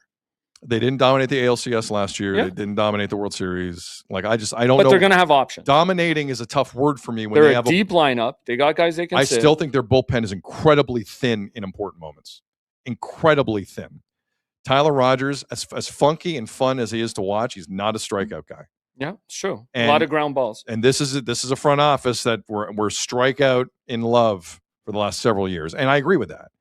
But I am still not convinced the bullpen is any better than it was. And at some point you're going to have to lean on that. Yeah, 100%. Well, there's going to be times. That's what I'm saying. In a 162 game season, you're going to have to rely on different things at different times. And when things aren't going your way, how down do you get? You can't let that snowball. You need somebody to step up. If guys in the 2-hole, if George does drop 168 points OPS, if the guy in the 2-hole isn't hitting, who we don't know, it's going to be a rotating cast. The guy in the 4-hole isn't hitting. All of a sudden, they can start pitching around Vladdy. That's going to be that's a problem. Right. Who did you tell me predicted like a really down year for Springer? Fangraphs. Fangraphs has Springer that down, eh? Yeah. Almost 168, I believe. Look, OPS. I think he's coming back down to earth a little bit, but I'm hoping there's some. It's not like a seismic shift because I hope not either. the Jays are going to be in a bit more trouble offensively. Who doesn't than we love think. George? And by the way, like this is a contract year for this is the last year of his contract with the Jays. Oh, they got Varsho which is and crazy. George in contract years. And Gosman. Love it. And Gosman. Love it. But like, when would you have ever thought it. guys who signed like 5-6 year contracts, right? I think George. What was George? George was the 6 or no? Yeah, George was the 6 year. Yeah. Gosman was the 5 year. George was the barber in Vancouver broke the story. But Gosman's your opening day starter, and Springer is your leadoff man. Contract years. Yeah, final years. Love it. But final years of a contract. I don't think we would have guessed that when they signed it. Samuel in the chat. Azzo could lead men into battle. Inspiring. Jeff has a party. I think he's being sarcastic. Nope. Yeah. No one says that garbage about me. Nobody. Anyway, but they knew needed. Who did I hear telling the story about Vladdy in the playoffs, where he said to them at the top of the dugout, "If you guys get nervous, just look at me, follow me." But I tell you that every day, and you never. I know. Sometimes you get nervous. That's different. Looking at you is weird. Looking at me makes you more nervous. Yeah, it's true. I don't know what you're going to get. All right, Chris. Hold on, Chris in the chat. Azzo has a shirt today. I'm glad you brought this Go up full because I want to know what to do with this. Go full screen. I have a couple different shirts screen. that have Vladdy and Bo on. What do I do with it? Can I wear this still? Or no? So for the listening audience, Azzo is wearing a T-shirt with Bo and Vladdy with old school type video game graphics. It's MLB Jam. Yeah, it's supposed to be like NBA Jam, but it's MLB. If the game ever existed, and that's a damn good shirt, man. I know. Now Bo's gone. Are you picking what do I up? do? Are you? We can talk Do about. I just it cross off Bo? Oh, sorry. Are you picking all this stuff up from the same place? What do you mean? No, like these shirts. No, You're different. getting them at various spots, right? Because I got an even better one with these two guys on it. I don't know what to do with it. Instead of Mario Brothers, it's Barrio Brothers, like the jacket. It's sick. It's a sick shirt. What do you mean? What are you going to do with it? Wear it. What are you talking about? What? What's the option? Bo's not here. Do I have to eat it for cross lunch? out Bo? Where's Bo? What's do I have to cross out Bo's face? No, you have to or cross like, out Bo. Should I do an Ernie Clement you head don't. and put it on there? No, everyone. Okay. Your shirt game is popular here on the show. I wear basically the same thing every other day. But you, a lot of people complimenting Azo. I have a couple with bow on it, and I'm like, can I still rock no, those? Sean, hold on. Sean in the Yukon wrote the following. I still have a couple of Bo shirts. I wear them. There you go. Okay. I don't have any disdain for Bo Bichette. I had disdain for his defense. Yeah. His bat was pretty damn good, and his hair was flowing. Yeah. So there was, I have a lot of respect. Bachelor Azo from Edward. For the record, Azo, are you attached to someone, or are you free as a bird? I'm free as a bird. Wow. It doesn't do well. You work me too hard. You are gonna make it a sex. You gonna make? All right. Next topic. His What DMs are talking open. about? Mine are not. His are open. Just so we're clear. That's what's going on. You're too much. Yeah. Don't tell Anello this. But anyways, we go back to the start of the Major League season last night. You mentioned it. Oh no, sorry, no. I got the Scherzer clip first. Oh, right. Then we'll dive into that disgrace from Netflix. Disgrace from Netflix last night. Okay, so you have brought up a couple times the Ken Rosenthal, Max Scherzer. He's now Beethoven and plays the piano and is healthy now and has healthy thumbs. Every time you bring this up, I'm angry. I'm like, this is the dumbest thing I've ever seen anyone believe. Dumbest. But I had not heard Scherzer speak on it in an interview. Now I know he's done a bunch of interviews. The one I noticed last night was people Scherzer. Don't read as much anymore. No, they don't. Reading's hard. And for the record, I didn't read the column either. Just for the record. But he was Max Scherzer was on the show podcast with writers John Heyman and Joel Sherman. And they asked him specifically, like, what's with the piano in your thumb that you brought up in Rosenthal's column? So this is Max Scherzer kind of adding some color to the story. Here it is. Right around the All-Star break, I was trying to teach my kids how to play the piano. I had just basic knowledge of it. As dad, I was trying to teach, kind of what song can I kind of learn that I could play to kind of teach them. And so I kind of, learned a couple songs and was playing them. And I went to the field the next day and, all of a sudden I gripped the ball and like, whoa, my hand feels better. My thumb feels better. And then I made a start. And I was like, whoa, I just got through the start way cleaner than I ever have. I had been to every doctor. I had done every exercise, cortisone shots, needling, shockwave, electrocuting my thumb. There wasn't a stone I didn't have unturned. This was the first time I actually saw progress. So then I started chasing it. Like, hey, maybe if I play more, play longer, will this help my hand? And I did. I could feel the results. Like the next time I started, whoa, my hand feels even better. So then it became like, all right, this is on. Like now I got to play a lot. I was putting in, let's call it 2-3 hours in between starts, an hour a day, 2 or 3 days. All of a sudden, then my thumb issue was gone. It was times I was throwing 100 pitches and I felt fine the next day. I wasn't having to do anything. It was the biggest sense of relief considering how bad it was. There you go. You heard it from him. MST in the chat. Beethoven says Scherzer reminds him of himself. It's pretty good. That's good. Very good. Bring it back to Carey Price. I like that a lot. Okay, so based on that, there will be no thumb issues for pitchers in Major League Baseball this season. Because they just have to go on, learn New York State of Mind from Alicia Keys, and then they're fine. It's Dr. Dre, first of all. Secondly, that's not what did he have? What did he have? Nobody could figure out what he had. What did he have? I don't know. Yeah, doctors then it went away. Tried shocking, yeah, because he's stretching his hands out in a different way. The heaviness of the keys, or maybe it was the electric. Maybe it was the electric shocks. Eventually, over the A minor. Who cares if he thinks it's the piano? Let him keep playing the piano. Right? Yeah, whatever he believes, I guess is the correct. That's all answer. that matters. Yes. There's a lot of piano comments here. Piano lessons for the Leafs from Jay. Maybe. Piano was Manoa's idea from Jay Caro. And what can you do? What instrument helps shoulder impingement? Impingement? Yeah, and what's Bieber have? Where's his forearm? And what's the Barrios have? He's got a broken elbow. Play the service time management tuba. Wait 2 months. I meant to look this up. Has he thrown this week? Wasn't he supposed to throw Wednesday? I'm not sure.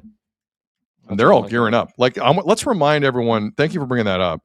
This weekend's pitching schedule for the Sacramento, Vegas, Oakland Athletics against the Jays. Gosman obviously tomorrow. Mm-hmm. Dylan Cease Saturday. That's a 3:00 start. And Eric Lauer, of course he does, goes Sunday at 1:30. In the wrap-up of that series. And Cody Ponce will throw Monday against Colorado.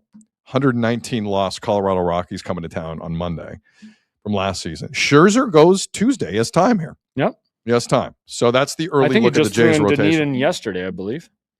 Oh, yeah. Okay, that's good. I don't know if he played the piano, probably. But Maybe not. So that's the Scherzer thing. Oh, a few more things from Shapiro's media availability yesterday that were interesting. So he wants to put in a bid for Toronto to host one of the pools for the upcoming World Baseball Classic. That's a no-brainer, right? Yes. Like there's no negative there. It did happen at the whatsoever. Dome before. Oh, right? yeah, a long time and ago. it was huge. It was, but they Who wouldn't love that I don't know if they had like the whole pool here. I forget how the schedule played out. But now it's like if you were a pool city, you get a ton of games. Like it's crazy. Yeah. There's so many more nations in it. And you basically get the whole pool, right? Yeah. You get like five teams. It's fantastic. Yeah. So hopefully that happens. Shapiro also said he also might maybe let a cat out of the bag in terms of the Olympics and Major League Baseball. Yeah. He said because he's been trying to get an All-Star game in Toronto, especially since the renovations. Right. We knew this. Yeah. Well, when you do renovations, you should get one. You should. Shapiro said yesterday, baseball has told him that they need to hold off on the Toronto All-Star game idea because of 2028. All All-Stars are on hold right now. So you're telling me there's a chance that baseball's in the Los Angeles Olympics for 2028? So against this. Why? You're against one of the great baseball tournaments of all time? Yes. Why? Why? Because it's going to be a one-off, so who cares? There's a lot of one-offs. No, it doesn't matter. There's a ton of one-offs. one-offs. More WBCs. I'm cool with the WBC. Because every guy in Italy has to have a passport and go play for them. Like, no, I'd rather watch the WBC. So they can't do that if baseball were in the Olympics. Yeah, you have to have a passport. The Vinny Pasquantinos of the world couldn't play? No. Really? Yeah. You have to have a passport from the country you're going to play for. So I think a lot of teams would look different. I don't think it's just Italy. I think some other teams would look different. Dark Horse in the chat. How the hell hasn't Toronto gotten another All-Star game since 91? That was the Cal Ripken Jr. All-Star game. He was MVP. Right? I remember that. It was a bad All-Star game. That was the only memory I have from that All-Star game. All right. But Jordan in the chat saying, I think the White House might be pushing. Yeah, of course. Well, it's in LA. It makes sense because of where it is and the time frame and everything. Maybe. But if you're going to do it as a one-off, why do it? It's crazy to me. Yeah, that's a valid point. Okay, so those were the big updates out of Shapiro, I thought, yesterday. To the Yankees-Giants game yesterday on Netflix. First baseball game of the year. Yankees win 7-0. But again, Aaron Judge goes 0 for 5. Again, can we say we're blessed here where we just have to tune into a channel, though? We don't actually have to watch it on the streaming network. But a channel that just, listen. I mean, you and I both know enough people on the Sportsnet broadcast. Of course. That's one of the best broadcasts of any sport in North America. Hands down. With Shulman, Hazel, everyone involved in that. Siddle's going to do a bang-up job. Hands down. The pregame is taken seriously. Like Caleb's fit right in. Madison's been awesome. Barker and Blair you can listen to. Like, yeah, the whole crew is great. They know what they're and listen, Buck not there. We all miss Buck. Siddle's going to do a great job. Joe Siddle is one of the best guys in the business. He's done it. He's done on radio. He's done on the desk. He can do it all. The only good thing about what Netflix did last night, and in case any of you missed it, Sportsnet 1 had the feed of it. So they didn't technically take any responsibility for the broadcast, obviously. But like Netflix came out with what they think it should look like. It was terrible. Yeah. The Matt Vasgersian calling the game was the only good thing about it. Jameis Winston was somehow I know. That was weird, this. Right? That was so weird. And how many wrestlers did they talk to during this? I don't care to talk to a wrestler. It's a baseball game. Because it's Netflix. Who cares? I know. They had them hyping up the crowd. Did you want the shot of the... Oh, and so Netflix, and let me describe this to the listening audience. First off, because of the way the sun was going down in San Francisco at the time, blurry. It got weird, like with the shadows, and it looked foggy. Yes. But the score bug in the corner was an eye exam. I had no idea who was pitching. Yeah, up close. I knew Max Fried was pitching, but I had no idea who was hitting. For like, you had to walk up to your television. That's a zoomed in version. Zoomed in version. But then that's how it looked. I on had the to TV. walk. There were people around North America thinking 100%. They needed to go to an optometrist the next day to see who was pitching, who was hitting, what was the pitch count, and how many pitches were thrown. Right. Like, that was crazy. That was absolutely crazy. And it looks ludicrous. The whole broadcast was awful. It was bad. Matt Vasgersian is the only positive. He is one of my favorite play-by-play guys in any sport. But and good but names that was a attached, joke. which always blows my mind. That was a joke. Hunter Pence is good. CC Sabathia is good, but yeah, it was just weird. Very weird. I was Yeah. not a fan of it. Should we back off Aaron Judge right now, or do we pile on like everyone Does else? it matter? In what way? When you're What do you MVP, when your superstar goes 0 for, what was it, 0 for 4 or 0 for 5? I know he got 0 the for golden sombrero. It was 0 for 5. Yeah, but you still win 7-0. Like, that should scare you that this lineup can still do damage without him. Kira in the chat, Netflix was not thinking about the large screen experience. No, they weren't at all. But like, I've now seen football on Netflix. I've seen baseball on Netflix. I saw a guy climb a building with like no ropes on Netflix. And I don't care for how Netflix does sports. Yeah. I don't care. Amazon's hockey coverage is Great. first rate within a couple years. And their football. First rate. Football's all Their right, too. football. It's They good. give you the same down the throat Amazon kind of advertising as anyone else, but they're a little bit less in your face about it. Yeah. I don't know. I just feel They're not like it's messing with different. the format, though. They don't Like, mess with it. Just yeah. do it. Yes. Just do it. Like Aaron Judge, the introductions, there are people dancing by subways with Aaron Judge walking out. What the hell do I need that for? Can you do that again, This please? is a Nickelodeon again. special. It's like Eric Trent Grisham. And there's like dancers around. Someone, what the hell are you doing? I don't need that garbage. Give me a break. Anyway, I thought Netflix is really, really missing the boat sports-wise for me. Yeah. Really missing the boat. And I hope they clean that garbage up. I really do. It's not a hard format, right? It's Why you not. Show me the baseball. How tough is this? Show me the baseball. I think, was it twice they missed a hit in an like first pitch hit because the guys came out swinging they first not, pitch? they not only did that, they missed the first ABS of the year. Right. Jose Caballero, Yes, yes. by the way, Jose Caballero of the Yankees, already the dumbest ABS challenge you're going to see. Never challenge an 0-0 pitch. Yeah. Never. Why would you do that? Is it me or is ABS strategy really simple? It's either a ball 4 you like or don't like, or you don't like, or it's a strike 3 you don't like. Right. Like, Right. what are you doing? Yeah. Like, if there's ABS, when Dominican plays the USA in the World Baseball Classic, there's one pitch you ABS. Right. That last one. That's it. Like, the intelligence level of any player or catcher will be there for you to see right away if they challenge an 0-0 pitch. Well, again, that's got to be the that's manager. idiotic. The manager can only give certain people the green light to do that. Well, no, but the rules are hitter, pitcher, No, I know. catcher. I know. I'm just saying you can't have a guy like that going up and like don't burn it right Well, that's now. but that's typical. Aaron Boone, he has no idea what he's doing. Right. How Aaron Boone let that go last night on a nothing pitch. That's like a Darko Rajakovic challenge. That guy will challenge the dumbest stuff. Right. And I could not believe any J who challenges an 0-0 pitch, not a smart person. Yeah, I agree. You cannot do that. Agreed. First off, you have 2 challenges a game. Secondly, that's what you're going to use it on. Unbelievable. Jays, don't do that. Please don't do that. That's No, it's stupid. no kidding. That is a stupid thing to do. You need to keep that card in your back pocket to when you need it. Please. But if it's egregious, well, yeah, I guess. The Sid dance will be a meme in no time. Yeah, I think you're right. That's why I asked you to do it again. But you know what I was talking about, the player introductions? Yeah, for sure. And it's just turned into going to break from In Living Color, and everyone's just like this. And it's What the hell are you doing? Skateboard with the hand, like. Oh yeah, there was a skateboard. Like, what is this? Manoa will be running ABS. No, Manoa's on the injured list. I thought. Yeah, they IL'd him. It's true. Any other baseball stuff? No, I'm just ready to get this going. There's a full schedule. You know what? I'm kind of torn tonight because I'm all about like March Madness Sweet 16 is resuming this evening. But you're at bottom of the pool, so who cares? For now. Sorry, did I say that? For all now, off? jerk nuts. For now, but like I'm Oh, Ross Atkins is speaking live to the media. We go live to Ross now. Just kidding. He's not saying anything. We're not going to go. I'm kidding. I'll listen to that later. But I'm always torn on the not usually torn, but like the Sweet 16 for March Madness. I love. Okay, of course. I got one problem tonight. Dodgers are on at 8:30. Yeah. I'm kind of. I'm like you haven't watched 2 things before. I do make time for. I hate watching 2 screens at the same time. Yeah. I do not like it. I can't do it either. I do not. I don't know how people have 5 screens in front of them. I know. God bless you. It's true. I do not. I'm Johnny notification on the other 2 or 3 games I want to know about, and I want to focus on the one. And if I flip over, my phone will tell me, my Score mobile will tell me to go over, and we'll go from there.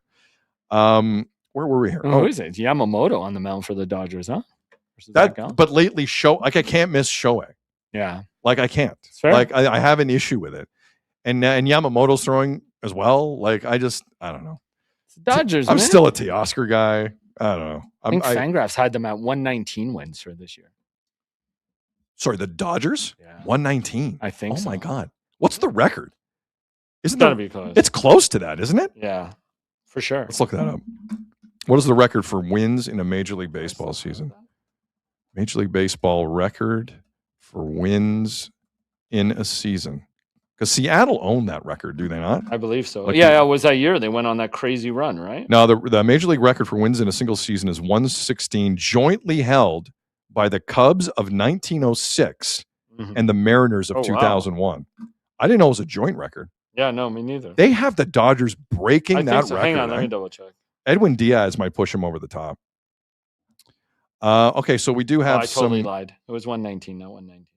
It was 99. Sorry, 199 wins. They had him right at 100. By the way, that's my bad. Do you want some updates on Ross here while we're here? Because we're getting this some via the notifications. Ross Atkins just said Shane Bieber and Jose Barrios will both be pitching off mounds this week. Okay, so both were on the injured list. In case you missed it, there was a full list of injured Blue Jays to start the year, which we haven't really talked about yet.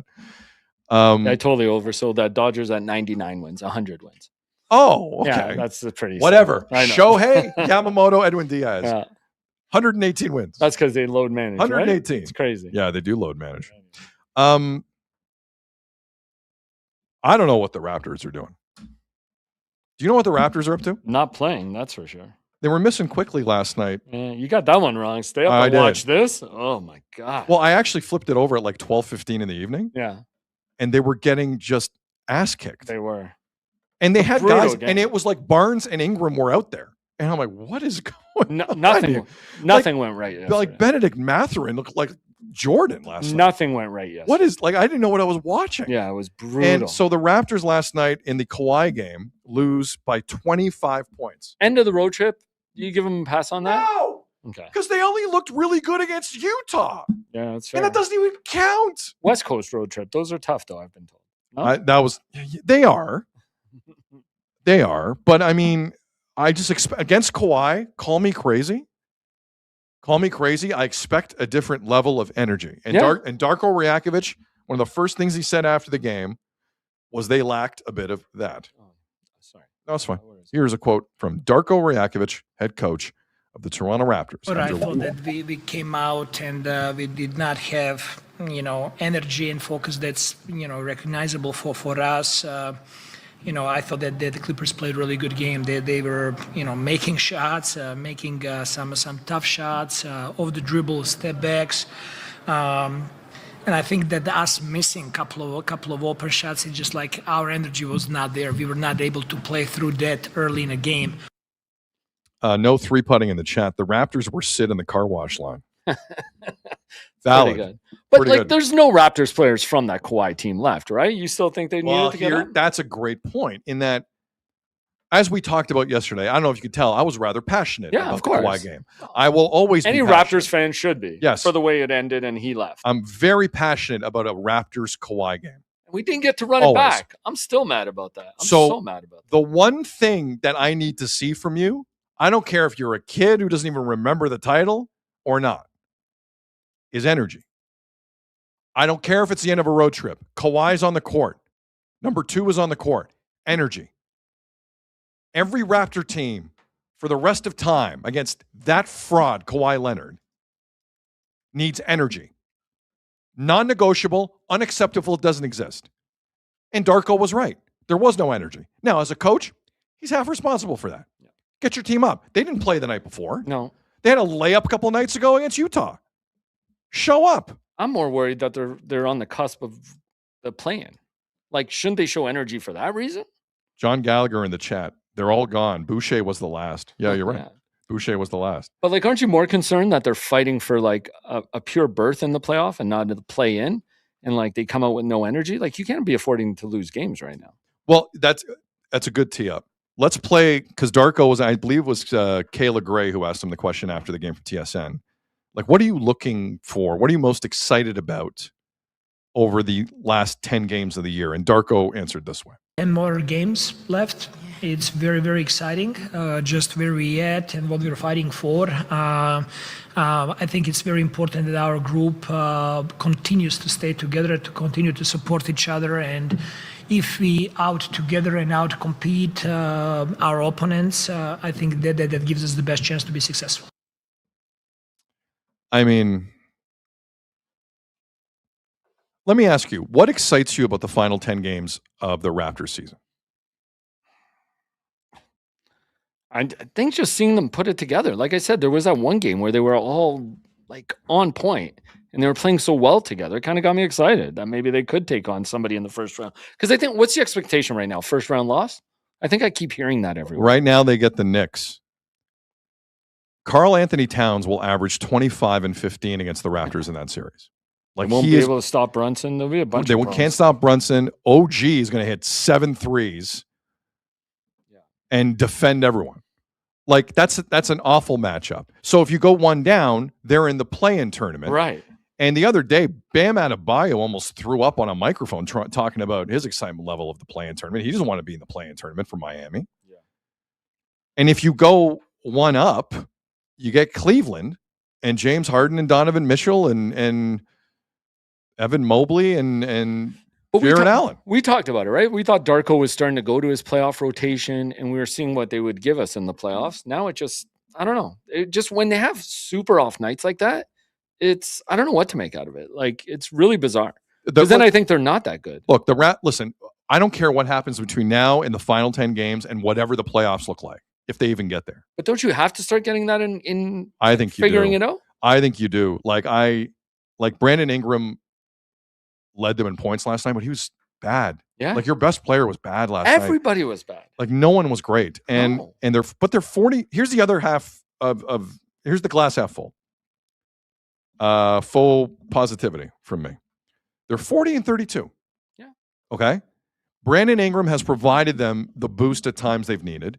Scotty, in certain aspects, has taken a step. In others, like shooting, he hasn't. He brings everything else, though, right? Like, yeah, but at some point, shooting, like, but that's why they got Ingram. Shooting will matter. Yeah. Now, Emmanuel quickly didn't play last night. It seemed like they did miss him a little bit. Which is crazy because he hasn't been playing that great lately. Sorry, I love Quickly, but I don't know. I'm not a Quickly guy. I have to be honest. I think he's a limited player. He's bad defensively, and when he's shooting, it's great, and when he's not, it's not. Well, you had to bring in Fultz for that kind of reason, right? Like, you need more of a point guard, somebody to kind of set the tone. All I know is that last night, Azzo, was another reminder in terms of the Raptors for me. If that is the bar on energy on what I consider a big night. Yes. Someone in that room has to remind the Raptors what that means for the rest of us. Someone. If that's the energy level on a big night, I don't know what you have to remind them when when they're fighting to actually secure their playoff spot. Like, they have to know every night means something. I'm with you, dude. I get that it was Kawhi, and I get where you're coming from and everything, but like, solidify that playoff spot. Yeah. And move yourself up. Maybe get away from the Knicks, who a lot of people see coming out of the East. I don't know. It's I don't know. Is Paul Skeens getting his head kicked in here? What is going on here with Paul Skeens? Hold on. Did you take him on your pool? No, I did not. I know a lot of people took him first round. No doubt about it. Have you seen that commercial with Paul Skeens? No, which one? No, it's 4-2 Mets. Oh, they're playing the Mets because the Mets are really good, man. It's 4-2 Mets in the bottom of the first. Oh my God. Got Soto in the pool. It's only in the first? See, that's what I mean. Like, they put up a 5 spot on Skeens in the first. Did your boy Soto hit a home run already? Oh my God. 5 earned runs, 2 2/3 for Skeens. Oh. Jeez. Oh my God. My goodness. Hey, maybe it's Pittsburgh that doesn't want Skeens long term, not the other way around. Oh, that is a rough start. Okay. Yeah, baseball's alive and well. Andy in the chat, did the Raptors give up? But give up. End of a long road trip? Maybe. Just for a game? Maybe. But I'll give them a pass. I don't like giving people a pass for that. Yeah. I'm having a hard, I guess my broader issue with the Raptors is this. We're all excited about the Jays tomorrow. And will be for months. Does anyone have that feeling or close to that feeling for the Raptors getting back into the playoffs? No. Is there a buzz? No. I don't feel it. And like I said, even the people who expected are all saying first round loss. Yeah, because people, some people are a lot more basketball aware than they used to be in this market, and they know. 100% they know. I wish him well. Of course. I wish him well. But I think this is where you got to get your stuff in place for the playoffs. Yeah. Like we all thought that he was shrinking the bench. He was going with his playoff rotations, see a little bit more structure in play, but everybody was off last night. Nothing looked good. Nothing looked good. You're right. Shooter in the chat. Road trip, schmode trip. Good way to close it. Okay. Can I give you another? No, go ahead. Bo Bichette has his first Mets RBI. Well, it sounds like everyone has an RBI. Yeah, that's first inning that is against true. His was on a sac fly, but yeah. Do you have any defensive updates on Bo? Sorry, is Bo playing third or short today? Let me see. Sorry, got third base. He's at third base. Oh, Jesus. Pittsburgh's going to win the game. Watch this. I'm telling you. Pittsburgh's winning this game. Pittsburgh already have a 2-spot up. Brandon Lowe. Is that Freddie Peralta going for them? Both pitchers are getting hit up early in that game. Wow. Yikes. Okay. Baseball's back. Well, it was a home run, so he got anyway. Skeens was pulled. Oh, wow. Wow. Jays, go get him. Make a trade offer now. He pitched too much at the WBC. I told you. He cared too much about WBC. That will be the narrative. Have you seen the MLB commercial with him? No. They're just talking about how great Paul Skeens is. He can do anything, and then he can't put together a cabinet.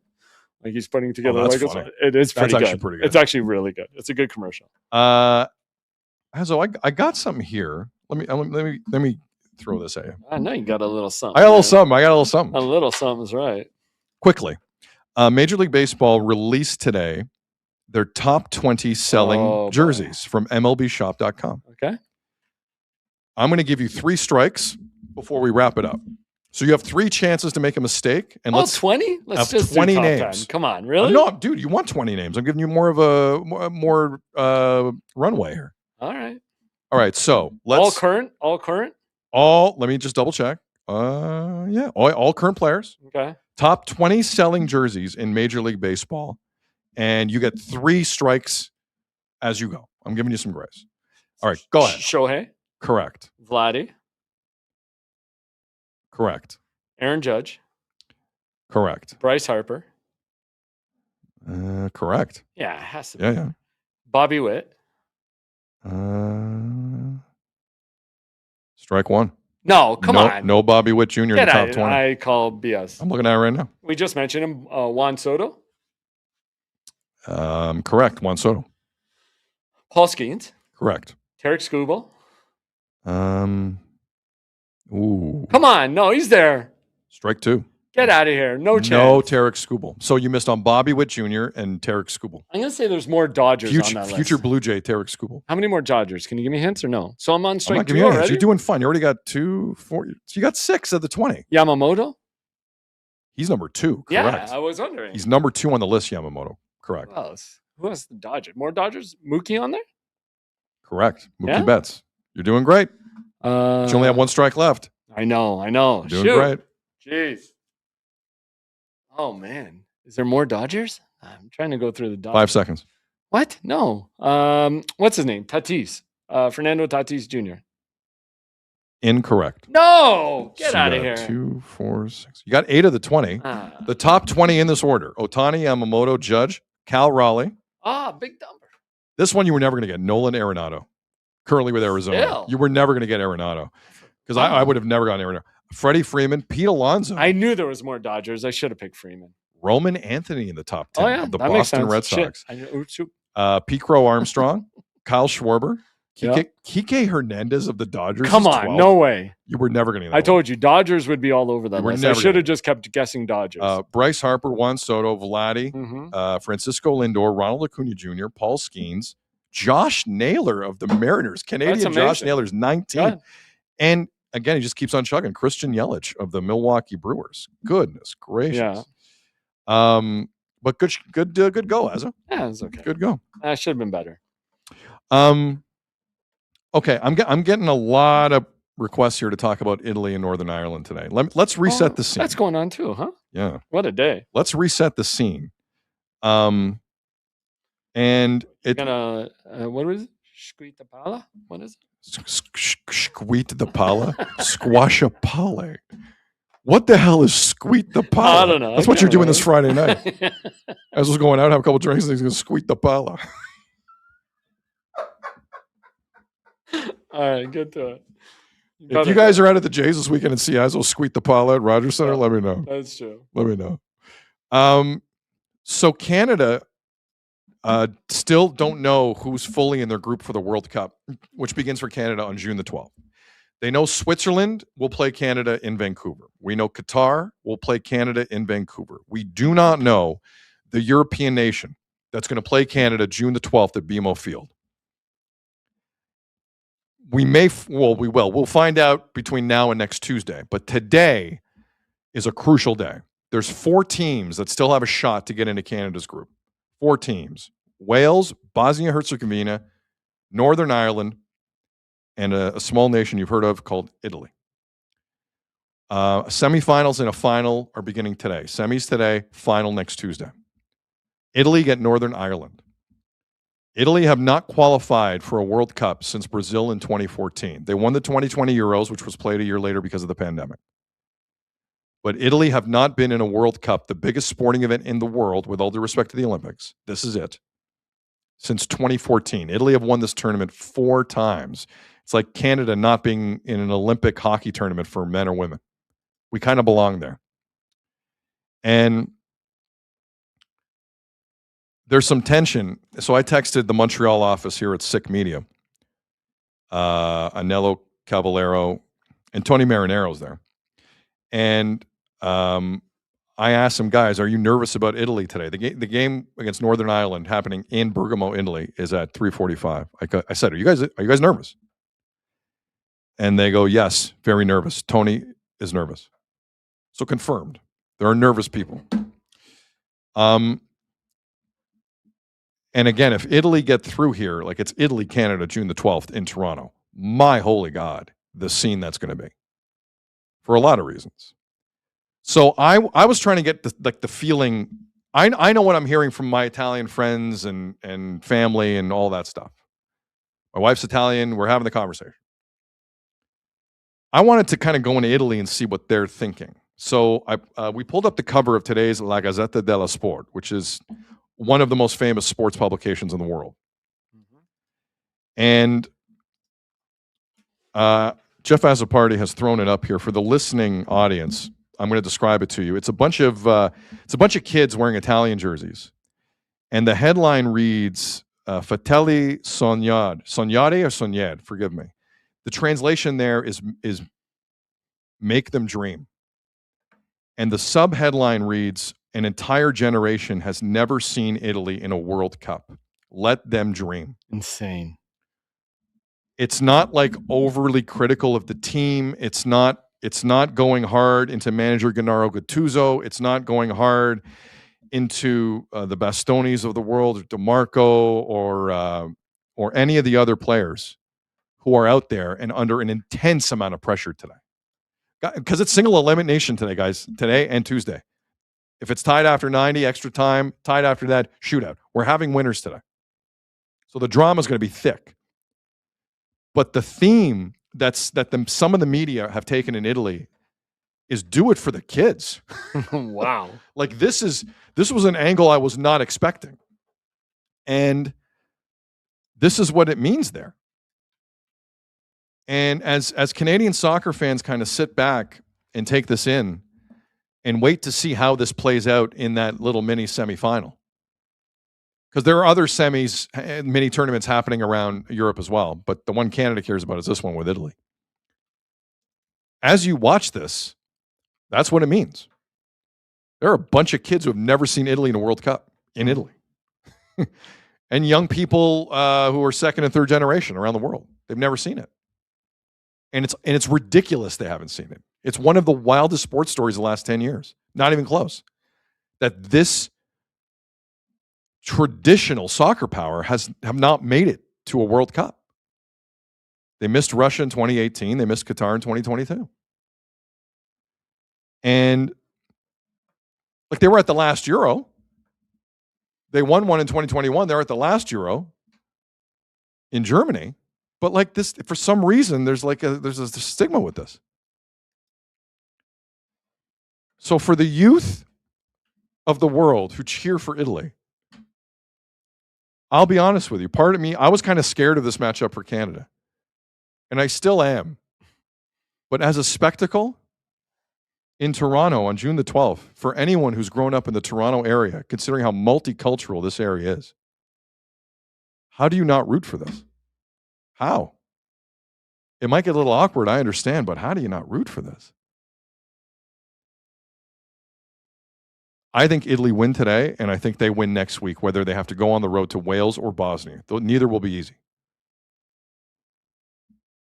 Wales, if they win that today and they host Italy, that's at Millennium Stadium in Cardiff. That is like one of the biggest stadiums in the world. That is going to be a scene. Won't be easy, but I'm rooting for it. I think Italy get this today. Next week, Wales will be tough if they get Wales. But they can't miss 3 straight World Cups, can they? Like, Azo, I've been... Let's wrap it up this way. I've been on the other side of this in playoffs. Mm-hmm. Yeah, you kind of know about soccer. Rooting for like at times the Portuguese national team have been in this spot where they have to go to some playoff. Yeah. And Ronaldo had a crazy performance years ago in a World Cup playoff against Sweden. I think he had a hat trick. Mm-hmm. Like, you need big performances. They're going to need something today up front, especially up front and in their midfield. Because Italy, the problem with Italy is Andrea Pirlo is not walking through that door. And Gennaro Gattuso on the field is not walking through that door. Mario Camoranesi, Francesco Totti, Del Piero. They were always good defensively, but in the midfield and up top, they had ball winners, they had game controllers, and they had guys who can score. Constantly in my life with Italy. Yeah. Defense, their backbone. Yeah, but they always had guys with skill. That was their whole plot, the whole thing, right? Like, play defensive, and you have one guy who hopefully comes on and scores. But they could always counter. And Right. even their defensive guys at times, like I'm thinking like a Fabio Grosso in 2006, they could counter too. And this iteration of Italy for now close to a decade, actually over a decade in the World Cup, they've lost that midfield and they've lost the attack up front. Can they find it today? We'll find out. Can they find it next Tuesday? We'll find out. I am rooting for this to happen. Contrary to some folks out there. Yeah. Some folks who know me. I am rooting for Italy to do this because the World Cup is a far better World Cup with Italy in it than not in it. Yes, without a doubt. I'll even second that. So, contrary to what I said to someone off the front of the show, I will say Forza Italia. There you go. Go get the win. And Dark Horse thinks they might be onto something. He's new Leafs commercial for next season. Do it for the kids. Well, that's all. It's not just the kids. All of us haven't seen the Stanley Cup since 1967. Yeah, you can put adults in there too. Put adults and kids in there too. Nicholas in the chat. Grazie. There you go. You're welcome. You're welcome. Final thoughts, Azo? No, we're good. Good go. All right. Our apologies. We wanted to get to the Anthony Santander story, but we ran out of time. On behalf of Jeff Azzopardi and everyone here at Sick Media, my name is Sid. You've been watching and listening to the Sid Seixeiro Show, powered by Sick Media. Enjoy the rest of your day. Let's see what tomorrow brings. Take care. We'll talk soon. And that's a wrap. Hope you don't miss us too much until next time. Follow the Sid Seixeiro Show on YouTube, X, Instagram, Facebook, and wherever you get your podcasts.